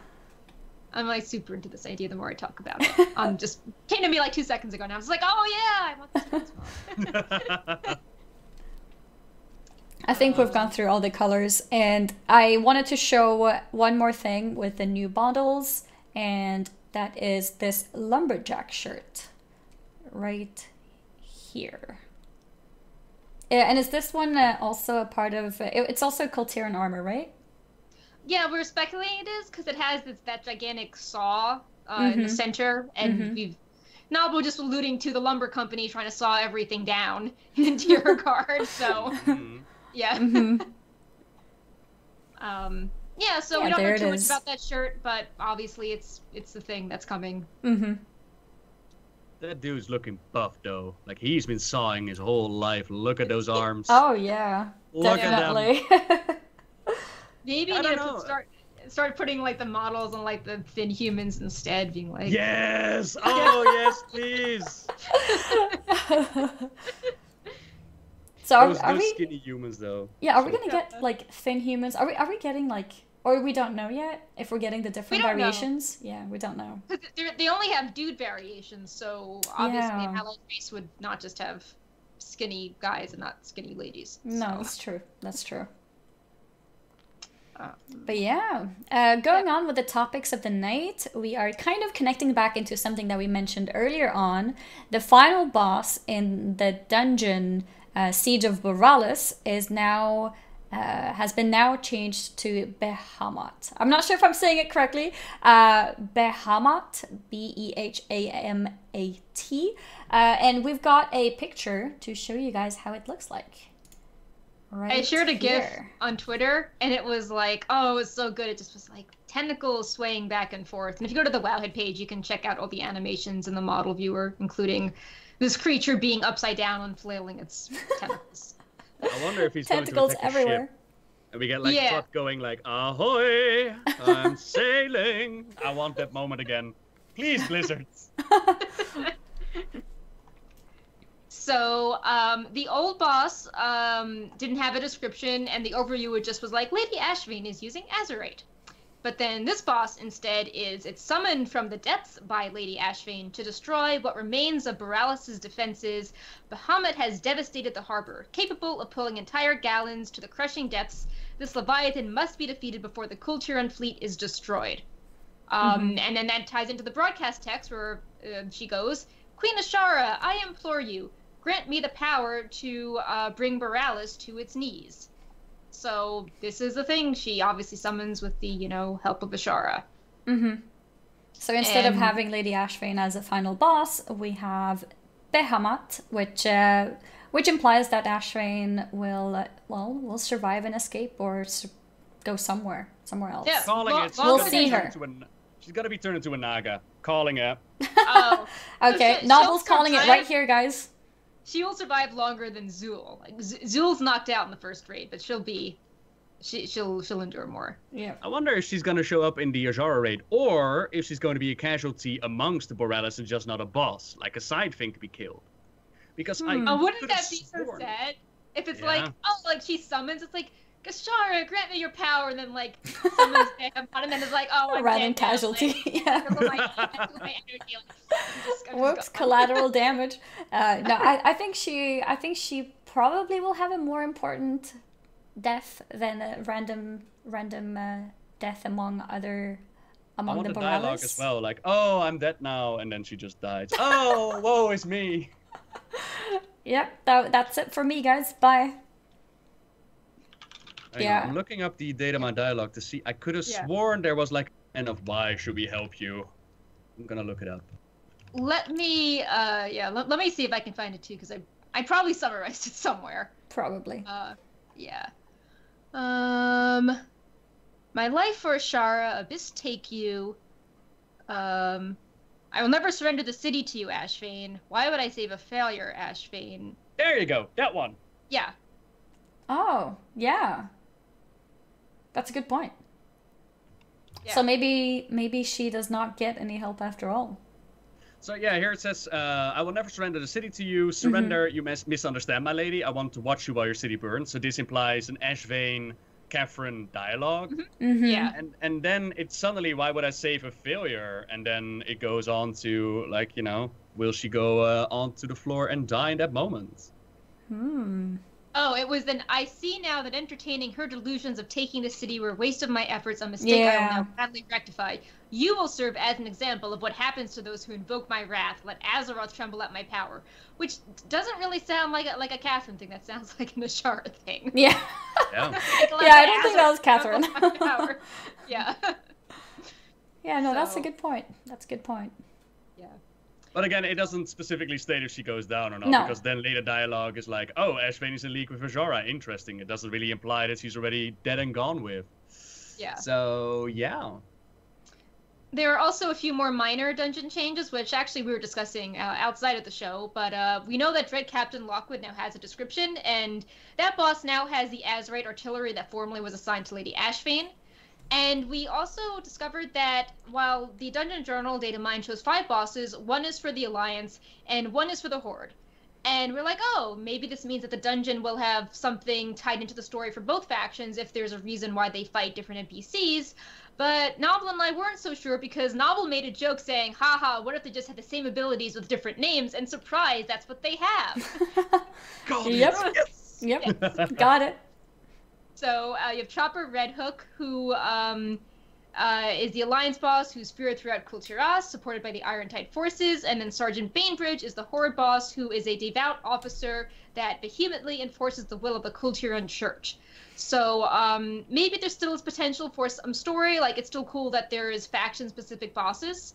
And maybe it would be cool if the Horde had a reason why they actually are going in to try to save Borealis, as opposed to just we hate the Alliance and we hate the Horde. So, but yeah, just we can't actually run the dungeon yet. But it's just interesting noting those subtle changes. You know, through data mining each week, how it gets updated. They've also added description to Toll the God in the journal. Oh my god! The excitement. For so long. Sorry, I just logged into the alpha while you were talking. My apologies. I was listening. No, yeah, no worries. Stuff. There's I mean, obviously alpha always like breaks stuff when Blizzard updates formats, so there's stuff that we can't nicely post yet, so it's cool knowing that, oh, there's, you know, a cool thing happened that we can't post yet, but you guys should still know about it. That makes me want to log on and make sure if Caesar Borealis has any other changes to it. Like, oh, like, do we just talk about something that was just deleted, you know? It does! It does! The last boss is now called Vikov. What? Wait, the last boss? Vikov. The last boss that Bahamut we were talking about is now called VIQ, little squiggly thingy on the top, GOTH. Vikov. Oh, and it's still summoned from the depths. Okay. Okay. Still sounds kind of old god. Yeah, it still sounds old god. That's true.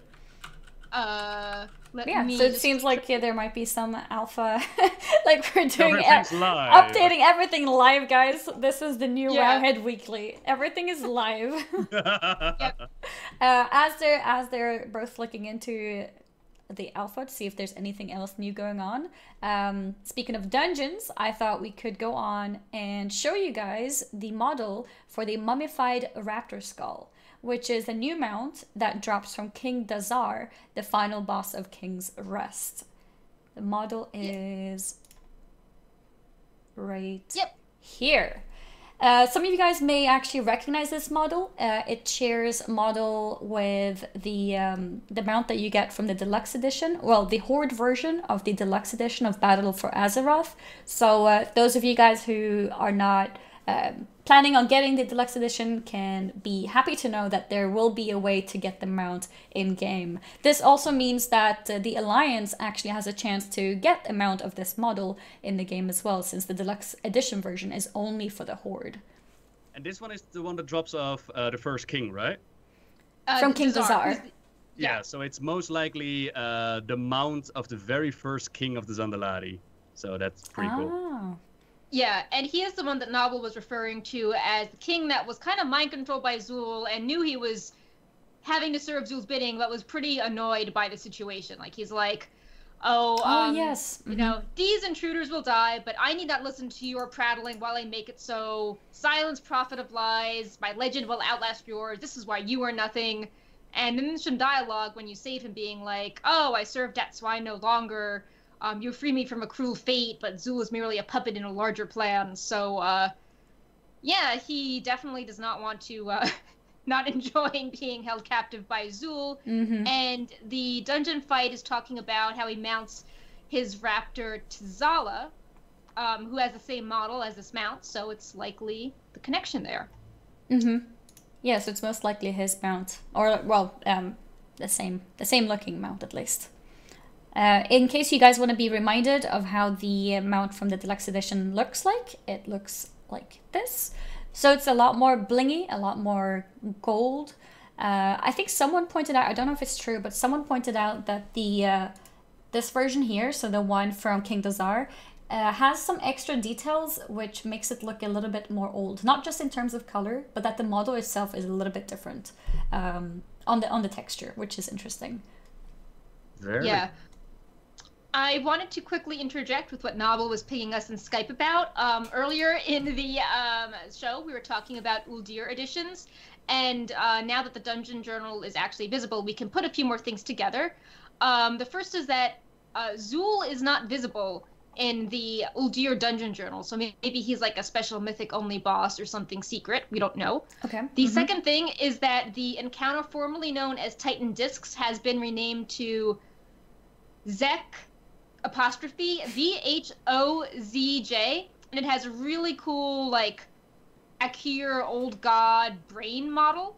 I think we covered it a few months ago. Yeah. Imagine the bug of AQ20 combined with the updated Akiri models. Yeah. So we can post. I'll definitely highlight that after the show. And then the other boss, which is still missing, is I think the Sethrak one, the one that began with an M. So there's 2 bosses missing. This still only shows so six bosses, even though we've data mined mythic achievements for 8 bosses. And the ones missing are Zool and come on, page, load page.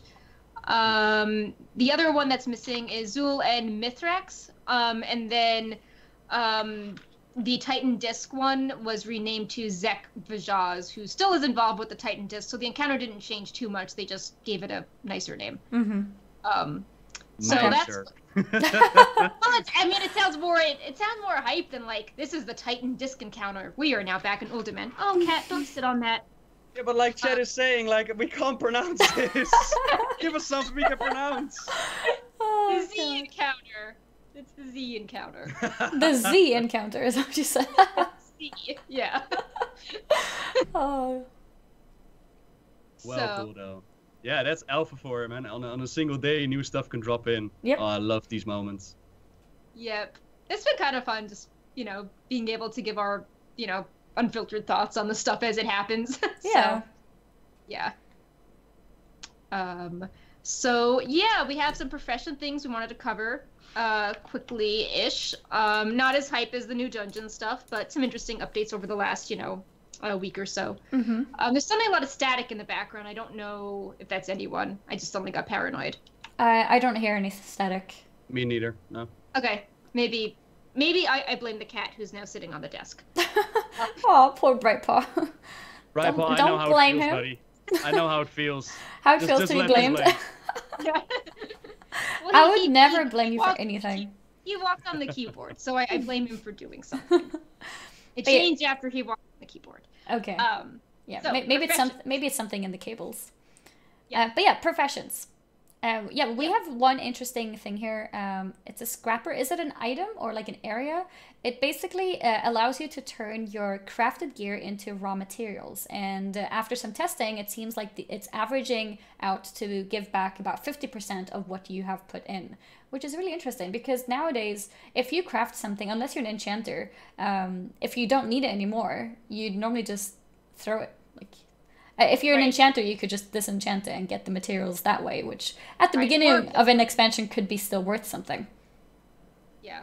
Or you could use Obliterum and then you just pour everything into upgrading your crafted gear, which is useful if you want crafted gear, but maybe you don't really want crafted gear. Maybe you'd rather have, ore or flowers or something more relevant to creating new stuff.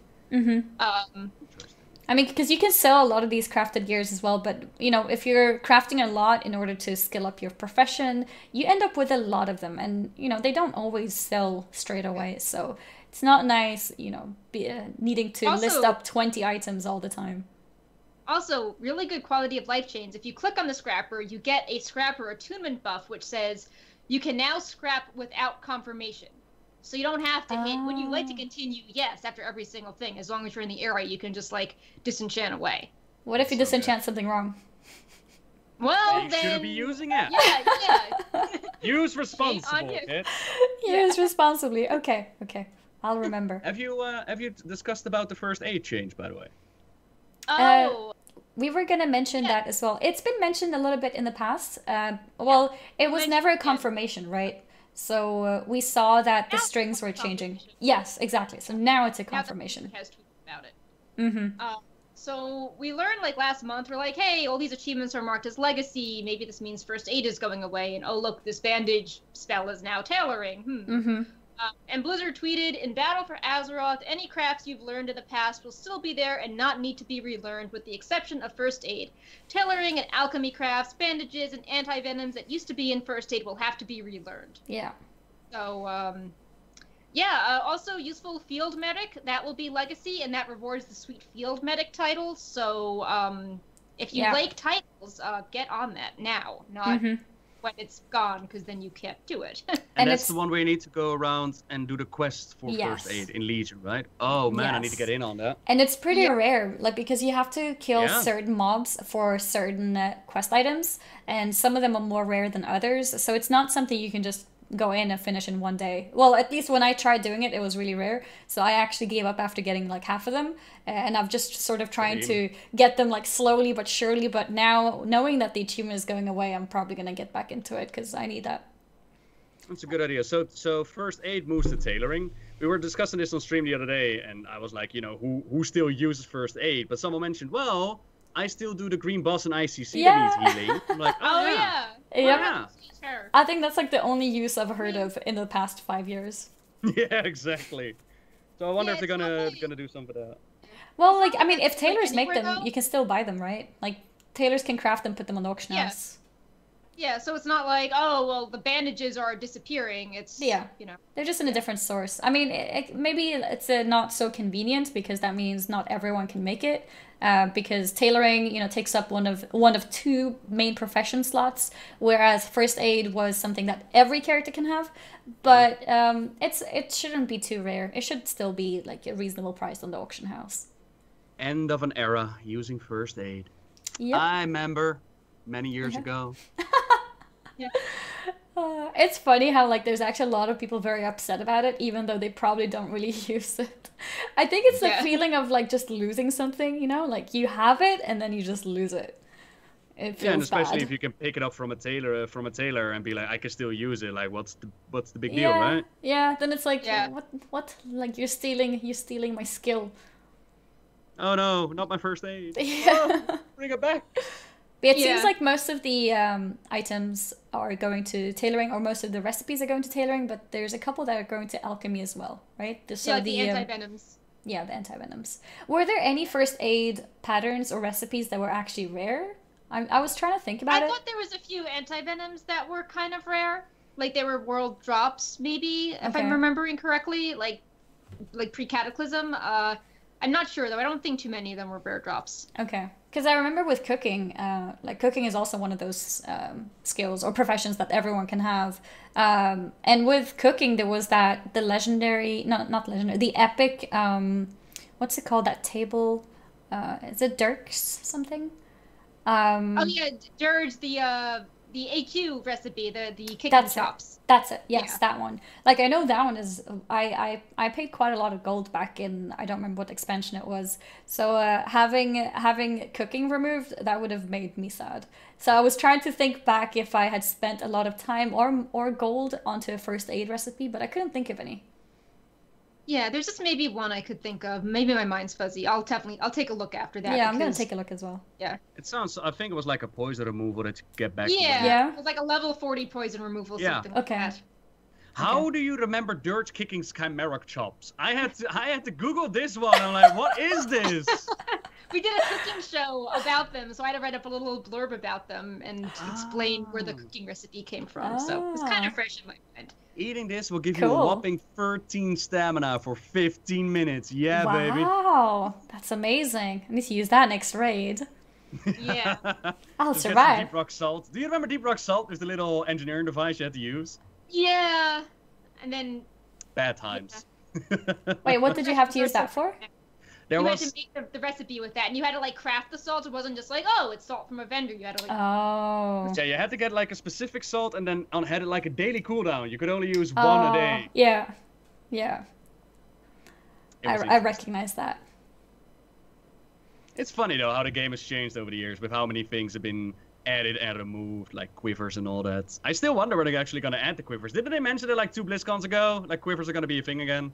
They randomly posted a draft being like, accessories are coming to silhouettes like quivers and librams, and it's like, well, we're still waiting on them, so... Still waiting. Come on now. Soon, TM. One day.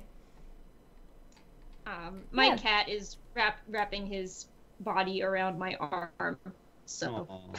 For me, this is go between the notes. Its current screen has a gigantic model on it, so I can't really move my hand, move the mouse. I think Brightpot is also causing you to lag a little bit. Your video is freezing. Yeah, Brightpot, stop it.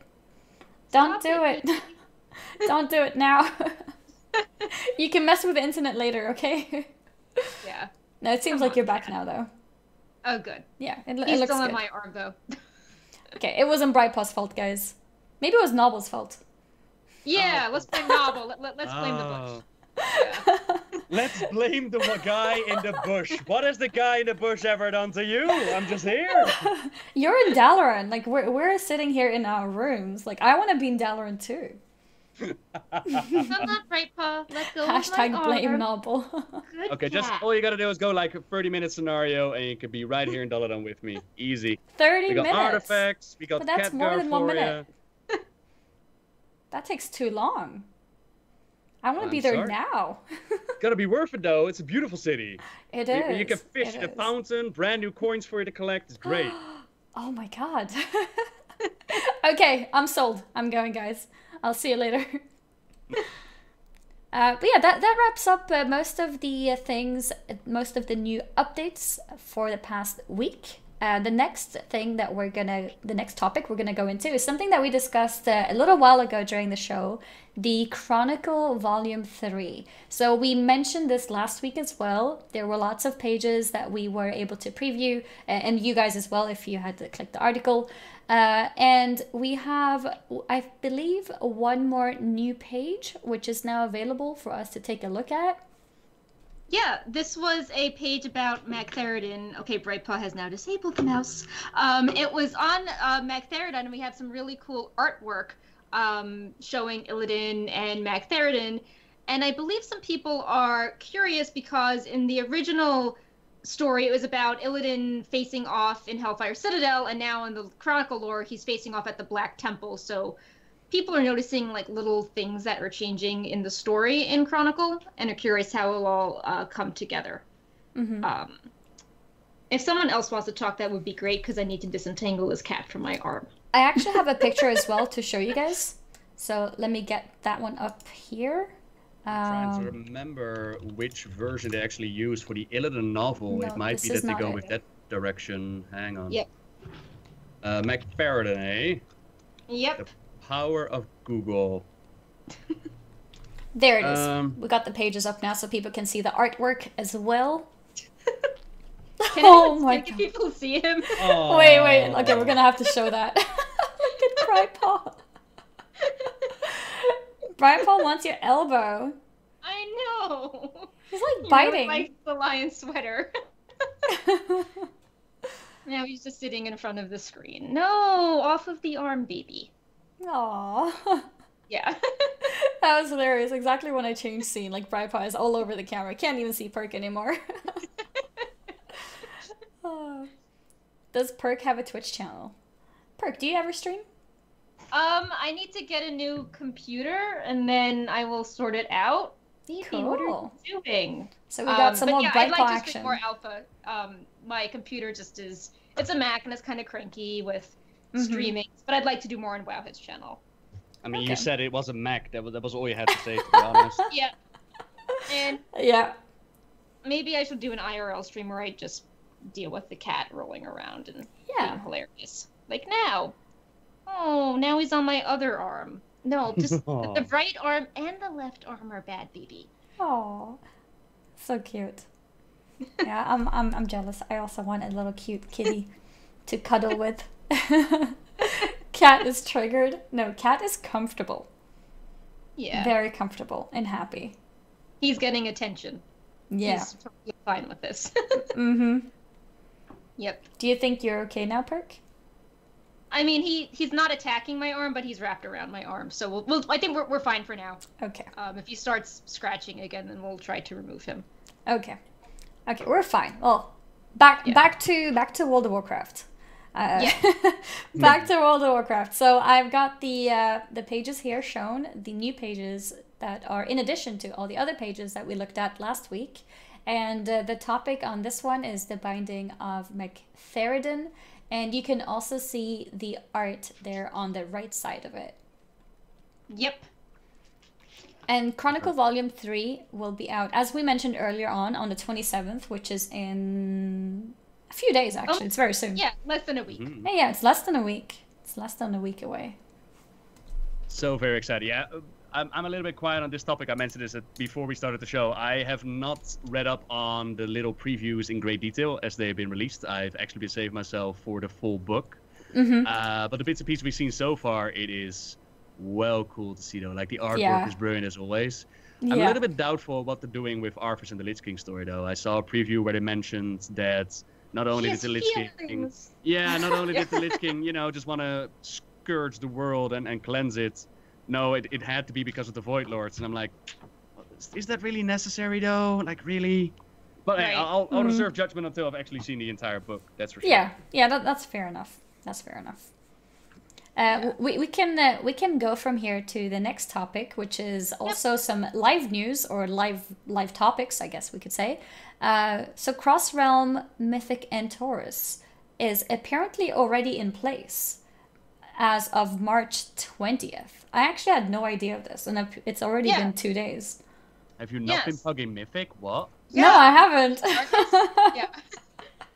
I had no idea of this. This is very interesting, especially from like a stream perspective, because if you can play with people across realm, that opens a lot more doors for having more people, because sometimes that can be an issue if you are trying to pug with people like your viewers. The problem can be that those who are able to raid are already in a guild and raiding, and those who can't are, possibly on a different server or something. But this opens up a lot of possibilities from a stream perspective in terms of mythic raiding. So that's pretty cool.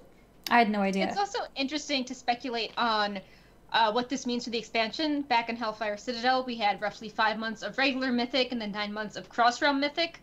Okay. Obviously, with Q3 Battle for Azeroth, we're not having 9 months of Antorus, but maybe with the PvP season opening the same day as Cross-Realm Mythic Antorus, we're at like the, halfway point of, we got 4 months of one thing, and now there's 4 months until the pre-patch. That would put us in July. So yeah, like July. Mid-July maybe. And then, yeah. Then like August, September for the expansion. Yeah. Yeah, I think that's a pretty good idea. I mean, on the website, they did mention, like, at the latest September release, right? Q3, so, yeah. Yeah. And right now, we're in the alpha state of testing, although you could pretty much call it a beta at this point. And usually do, like, 6 months beta time, right? Yeah, so we end up on the ninth month. Yeah. Interesting. Yeah.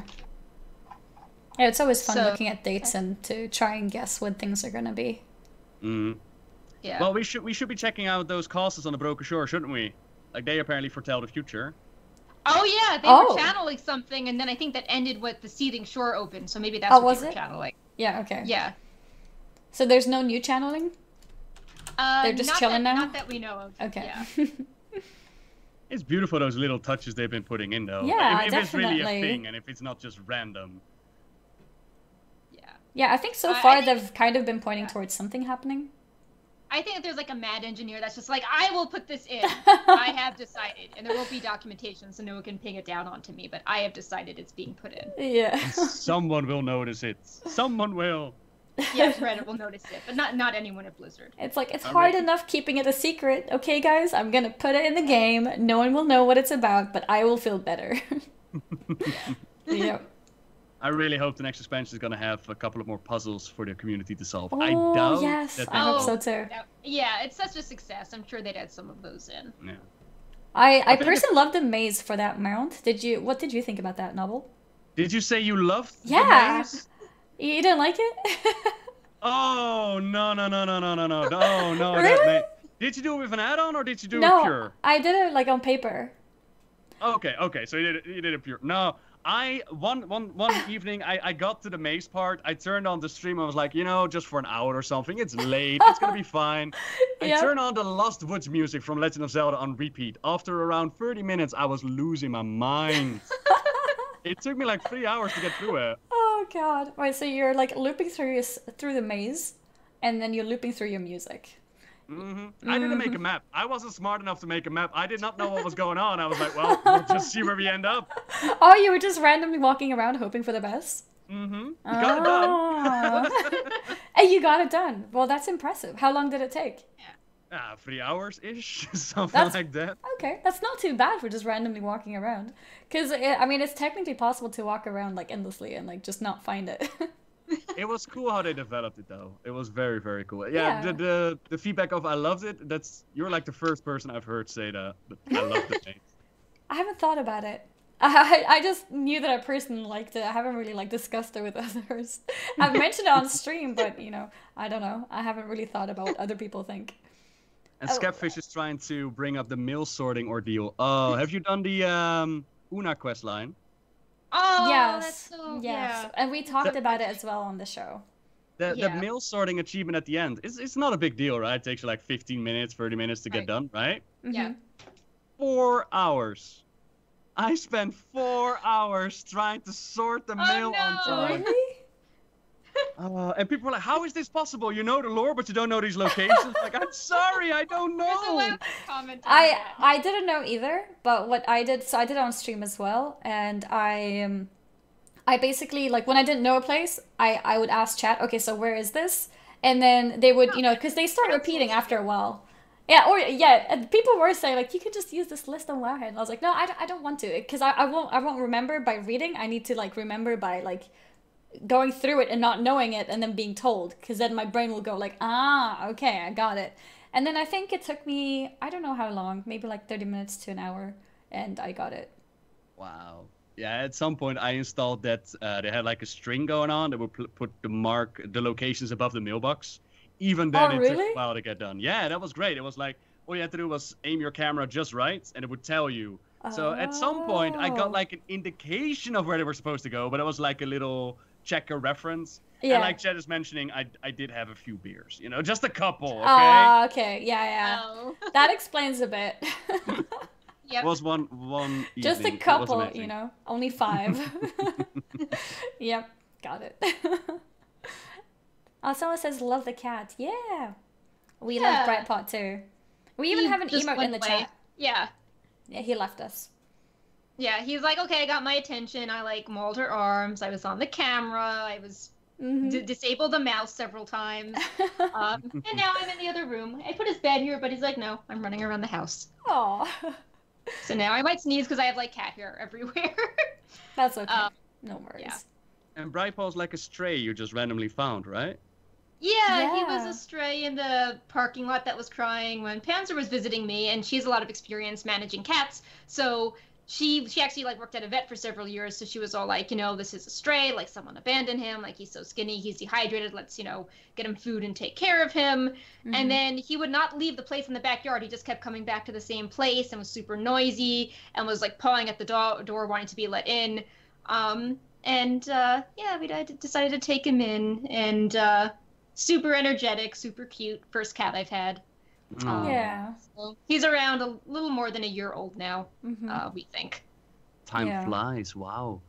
Yep. He was like 4 pounds when we found him, and now he's this gigantic cat that still acts like a little kitten, so. 4 pounds, is that 2 kilograms? I'm not good at conversion. Or is it the other way around? Is it 8 kilograms? To Google, 4 pounds into kilograms. Yeah. 1.8 kilograms. Yeah, that's tiny. Yeah, he was this little tiny cat, and then he's this gigantic cat that's super athletic and jumping on top of everything. Aw, that's really beautiful that you took care of him. Yeah, he's such a good cat, except when he's in trouble, which is a lot. Yeah, it must have been tiny then. Yeah. Oh, I just got a webhook alert that we just posted more alpha news, so let's see wow. We have new weapon models. Is it on the same page? We just made a new post. Okay. And they made an animated, the pig model was animated. Oh my god, it's amazing. Wait, is it on Twitter? Yes. Let's see. Well, the animated one isn't, but the news post is on Twitter, and then the animated thing is on the Wowhead page. Oh, but I see it. Offhand with the eyeballs. Oh, it's so weird. Okay. So creepy. I'm gonna show this GIF on stream as well. Let me save it. Yeah. For some reason, it doesn't want to allow me to save it. Yeah. This is gonna be a long Wowhead weekly. So much live stuff happening. Yep. we got Nobbel here as well, so we're chilling and talking. Yep. Lots of updated maps and things as well.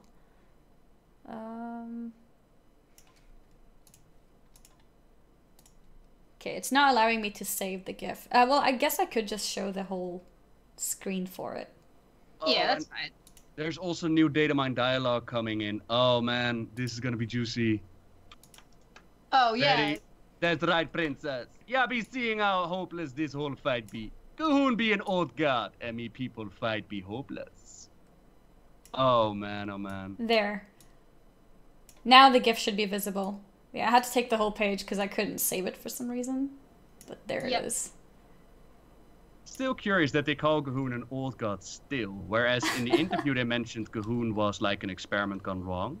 Right. Interesting. I mean, it could still be an old god from an experiment gone wrong, I suppose. Yeah, maybe the trolls are like, hey, we want to be taken seriously. Like, we're just gonna like upgrade him. Like, you know, oh, Zandalari's sinking. Oh, everything is horrible. And it's like, oh, this is an old god. We have to escalate it, even though it's not, you know, not exactly an old god. Yeah. And if we find out that we can actually craft old gods, that's gonna open up doors. Oh man. Yep. That picture, by the way, what are these eye bottles in a jar? It's an offhand. No way! Yeah, it's a new weapon model. It's in the new data mine post. I don't see the weapons. Oh, just go to I'll link this to you. So this is the post we just put up with new weapon models. We've got some Titan-themed bows and shields and stuff, and then this creepy eyeball offhand thing. You just mentioned Titan-themed bows like it's nothing. Titan-themed bows? What? Look at it, it's like neon golden bows that are gold and red and blue and stuff. But it has Titans attached to it. Okay, yeah, I see them now. Yeah. Yep, I see them. I'm trying to, here. I'll do it like this, and I'll quickly give you guys a preview on the website itself, since it would take too long for me to download everything and show you guys.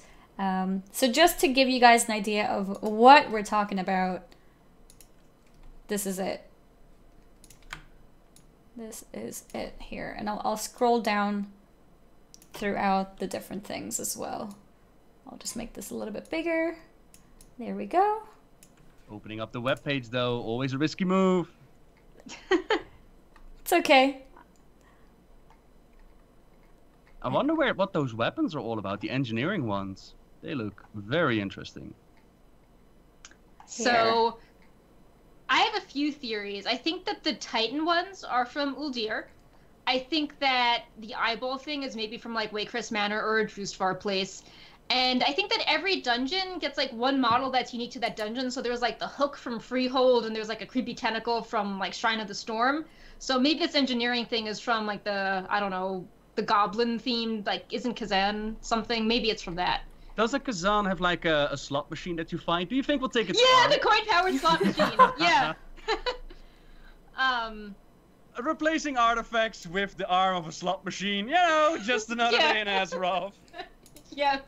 I once fielded the Ashbringer. Now I have this slot machine. Slot machine.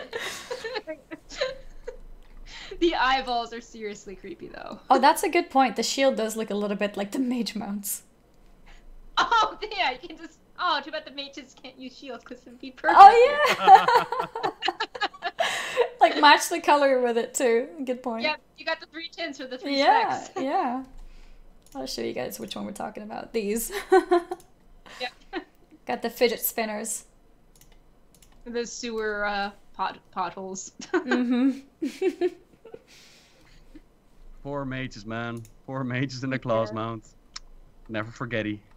And if you want to see what any of these look like with their animations, you can just click on the gigantic view and the Wowhead model viewer link, so you can see the awesome Drustvar Beast Man with all possible animations it has, or the lovely Titan Lady, or the Water Elemental, who I forgot to mention before, but if you remember the Dungeon and Raid panel, the Design a Dungeon Boss panel with Sloot at BlizzCon, they were designing a water elemental boss and said that how we designed it was going to be in the alpha. So this Storm Song boss looks kind of like the dude we were developing all together at the... I thought he was joking about that. He was serious? It's the water dude, and he's got his little bracelets on, and they were talking, remember how the bracelets had all the power in them, and that's going to be a part of the encounter? So he made it in. Our little dude made it in. Have you noticed, by the way, that Anduin's swords are amongst the armor list? Why is that? Oh, really? Yeah, Charlemagne is there. At least it looks like Charlemagne. Oh no, I maybe we do something good for Anduin? I don't know. That's interesting though. I mean, his horse got an update, so maybe everything he's related to him is getting visual updates. Oh, good point. Could be. Oh yeah, that definitely makes sense. Yeah, I don't think it means, oh my god, like this is a drop from a boss, what happened to Anduin? I think it's just like... So this data mine does not necessarily have to be on our characters, I get it. Exactly. Yeah. Alright. Mechatork wielding that engineer weapon. Oh, that would be cool. Yeah. I'm just pulling up the names. Sorry, my screen's white because I'm trying to pull up the names of these things quickly. Because we might be able to learn a little bit more from the actual names. Like the names of the weapons? Yeah, like the file names. So it could be like, Nazmir player weapon versus like weapon for Anduin. Well, obviously, they wouldn't be that nice naming it that way, but So we've got a lot of things called like Nazmir raid. The kind of the non-glowy bow is a Warfront's Horde bow. The kind of skull things are from the battle dungeon. The engineering claws are from the engineering profession. The offhand with eyeballs is from the battle dungeon. The staff with the gems in it, the 3 gems, is from jewel crafting. And the other stuff is pretty much how we thought. And then the sword is the named weapon of Anduin. It's not like Nazmir or Raid sword or anything. So that's probably Anduin going to be smacking somebody, as we saw in the Battle for Azeroth trailer. Yeah. Cool. Yeah. So, yeah. So, yeah. Was there anything else that was new in the post, or was that it? We are posting spells pretty quickly, and it's the usual class changes. But I think it's just interesting to note that there are some profession that it seems like some of the profession items are getting cool models associated with them that are unique. Okay. So, yep. Okay. Well, in that case, I guess we can move on from the build for now. And if anything else pops up, just let us know. This has been a really interesting episode. Yeah, we're like updating everything live. Yep. Like 2 updates so far, I think, in the middle of the show, and then Nobbel like, hey, I just logged in and I just saw this cool thing. Yep. Everything live. And I get blamed again. You're welcome. What? That was giving you credit. That's not blaming. You blame me instead, Cat. I mean, we can blame instead if that feels better. Yes, always. Okay, blame Nobbel, guys. Hashtag. But yeah, so moving on, we have what's new on Wowhead. Oh, yeah, Perk, do you want to mention this? Yeah, so, just, a few minutes talking about it. We've been trying to really bring you a lot of innovative content, like the speculation post, and if we highlight a model, try to have some, like, descriptions behind it, and a lot of large gaming sites seem to have taken notice, which was pretty cool. So, like, that just felt really awesome. So, like, PC Gamer did a highlight of a lot of cool things that WoW had data mined, including some of the broadcast text and the B mounts and some Vulpera stuff. Polygon explained our speculation on Cool Tier on humans and how that became a real thing. And Games Radar wrote this pretty insightful post talking about how data mining, if done a certain way, can serve as a hype machine to keep giving you little tidbits every day, even when Blizzard is silent on things. And how, if you're really observant, you can actually get people really excited even when the actual game company is silent about something. So I found all that really cool. Yeah. And it really makes me feel good. Yeah, and you should, because you're one of the main people behind this, so it's awesome. Like making sure that the information is out there for people, and like putting the pieces together, making sense of things. It's awesome stuff that you're doing, and it's awesome that Polygon, PC Gamer, and Games Radar decided to highlight this data mining work. I think it's awesome. Yeah. Same. Thank you. Aw, I'm blushing again. Aw. Okay, more red on Perk now. Aw.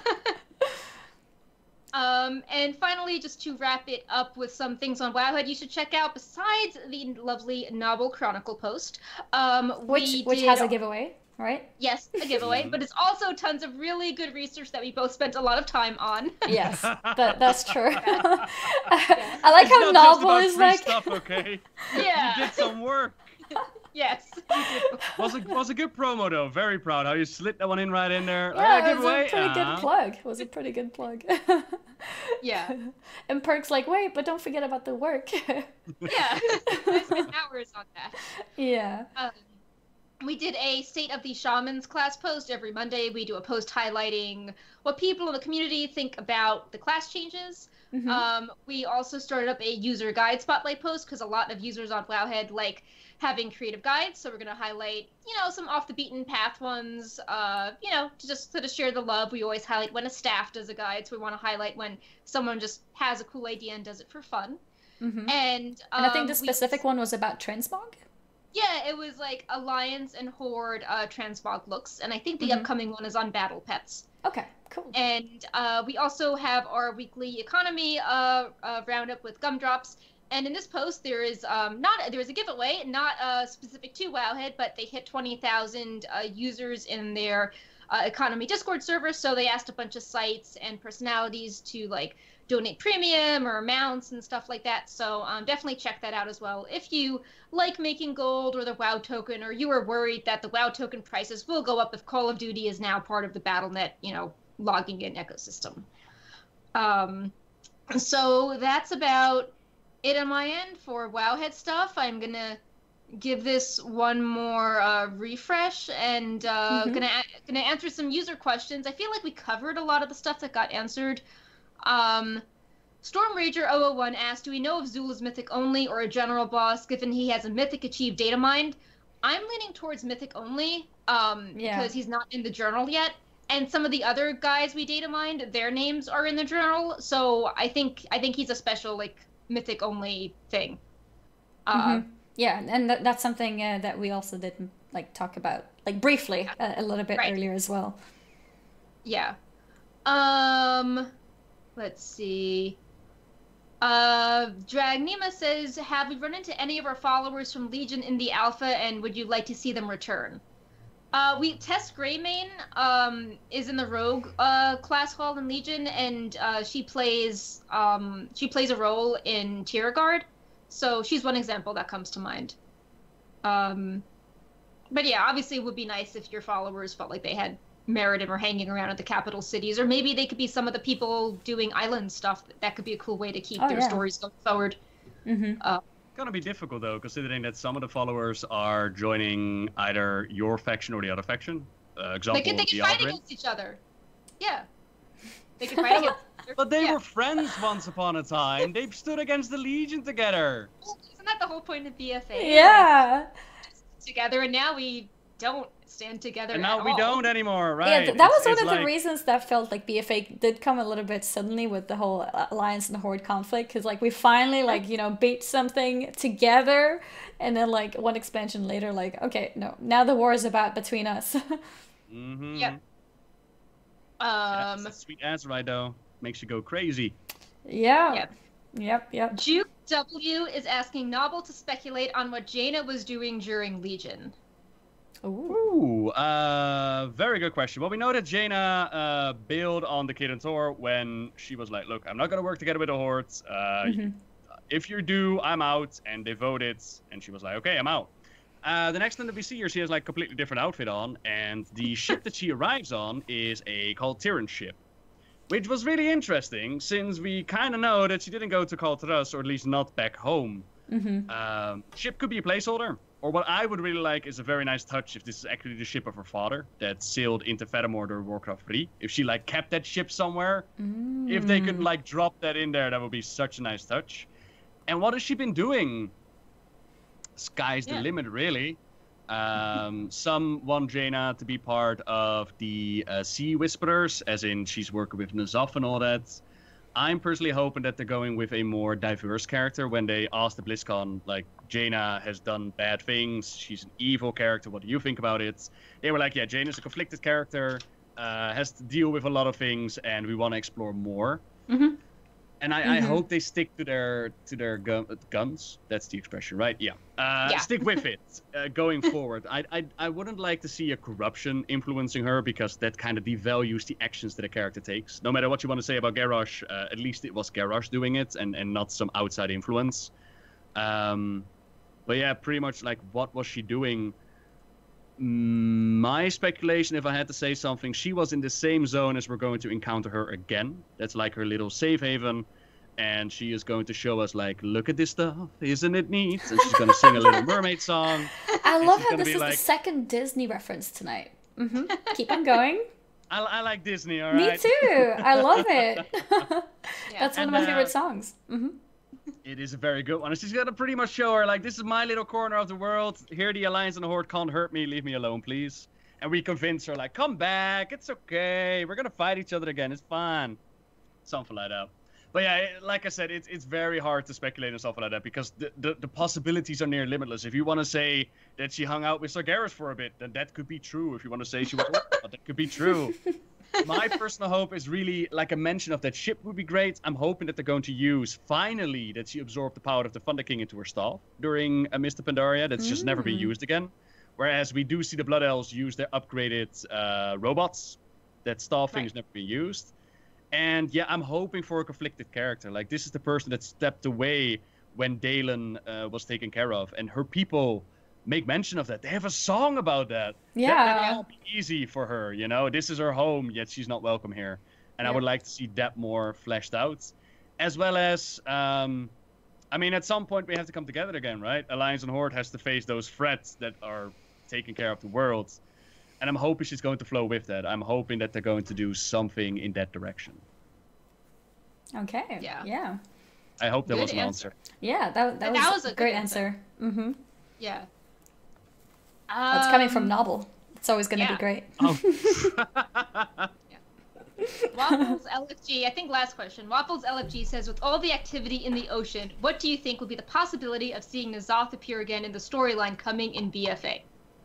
99% certain. Yeah. Yep, I'm going with that too. Oh, you're low again, Perk, I think. Oh, I didn't do anything. Yeah, you turned low for some reason. Yeah, this has happened once in the past, like before today, I mean, and it just... Not standing on anything either. It got better by itself last time. Yeah. I don't dare turn her up, because... Actually, I don't think I can. There we go. Yeah. You're back. Welcome back. Yep. Hello. Hi. Okay, you were saying something, but we couldn't hear you. Oh, I was saying, yes, I agree. Like, I'm pretty sure that N'Zoth will make an appearance. Oh, yeah. That's where we were. So, yeah. I was so excited when you data mined like the names of Kafun and Yaxaron. I was so excited. I was like, oh yeah, we're gonna see all the old gods break out of their prisons. Yep. I've heard the rumor in the hallways that apparently Chronicles confirms that they're actually dead, which again is a rumor. I don't know if that's true or not. I hope not, but you never know. Yeah. But yeah, considering we're gonna see Azora, a full-blown N'Zoth encounter. No, I'd say, yeah, it's very likely. We're going to see at least some sort of influence in that regard. Yep. Oh, I have one more Battle for Azeroth Alpha update. We got the class and profession stuff up.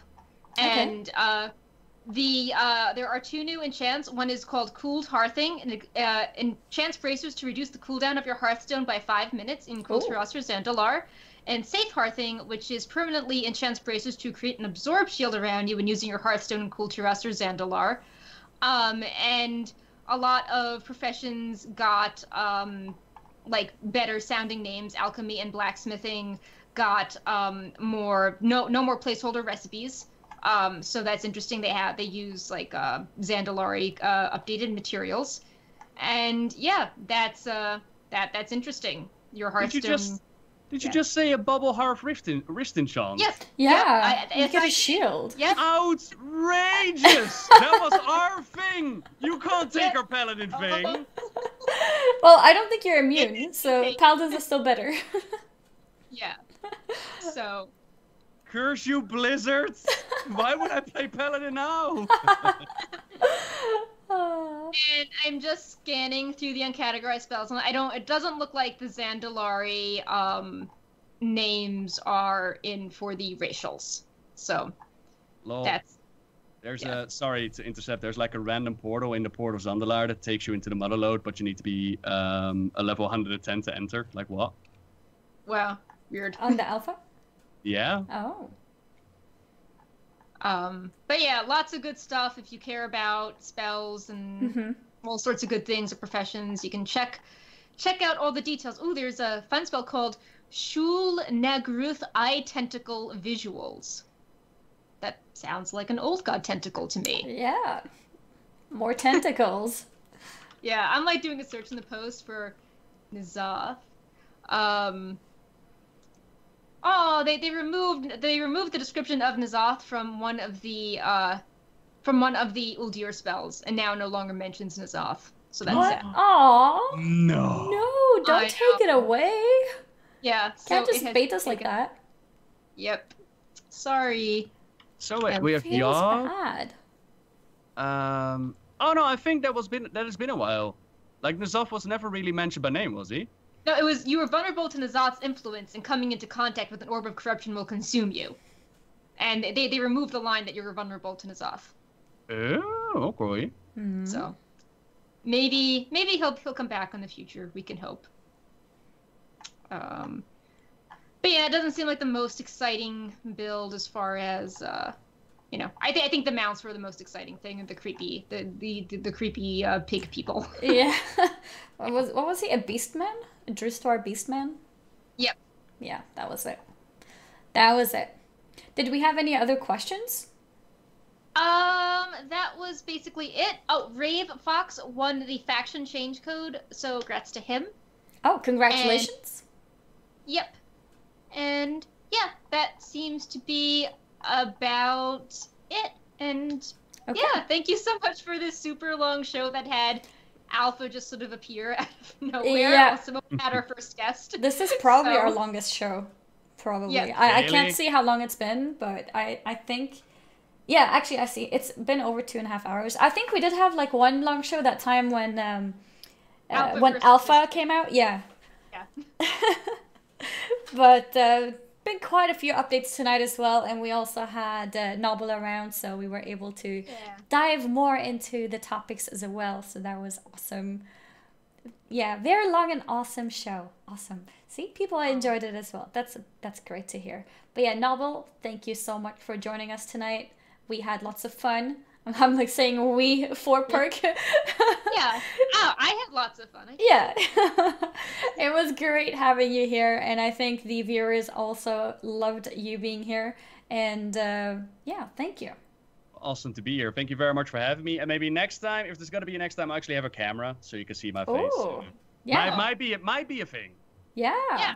See? Yeah, we'd love to have you back. Maybe when we actually learn some more details about Battle for Azeroth, and we can look back and be like, oh, we speculated on Zul, and then Zul did X, or maybe when we actually have more dungeons or zones open besides the 4 basic zones. Wait, there was something you called even today, right? I think you said something. Ash Vein into a Naga, but now I'm doubting it. Now I'm wondering Now who's to okay. die. But no, I called it. I gotta stick with it now. You gotta stick with it. If it happens, then you can The quote Kraken yourself is back. Ash Vein, just by a different Yeah. name.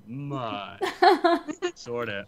No, but this has been great fun, especially since we got new stuff during the show. This has been really, really cool. And I would love to come back Live if you have me. updates. Yeah, we would love to have you again. Already second dates, guys. Already. Oh. That's awesome. No, but thank you so much for joining us tonight. And as usual, thank you, Perk, as well. Thank you guys who are watching the show. Everyone here, people on Wowhead's page as well. People who've been following and subscribing. I've seen quite a few subscriptions in the chat. Not been able to thank you guys because we've had lots of discussions going on, but I did notice some of them at least. Thank you guys for supporting Wowhead. It's awesome having you guys being able to do that, and yeah. Yeah. Also, special shout outs to the people who use the Wowhead subscription, Wowhead Premium subscription. If you're not familiar with it, it's a subscription which allows you to remove all the ads on the website, and it also gives you a different color when you're typing in the forums. So yeah, thank you guys for everything. And that about wraps up the show.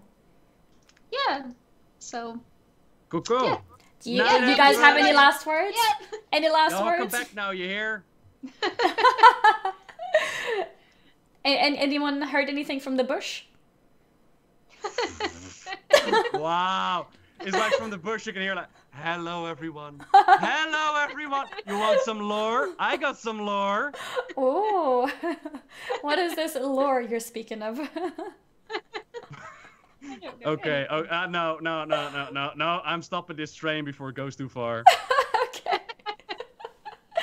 Sounds good. But yeah, thank you guys so much. Thanks, Perk. Thanks, Nobbel. Thanks, people, for watching. And we will see you guys again next week. Same time. So it's, wait, actually, I think there's a summertime change happening on Sunday. Yeah, we might be an hour earlier. We're going to be an hour earlier US time, but same time EU. Yes, that's it. So because of the time change, so for EU, the time will be the same next week. For US, the time will be 1 hour earlier. That's it. Yeah. So it's going to be 1 p.m.? Yep, 1 p.m. Pacific, Yeah, and 10 p.m. CET. That's it. Yeah, but yeah, take care, guys. We will see you guys next time. Bye-bye. Bye. Bye.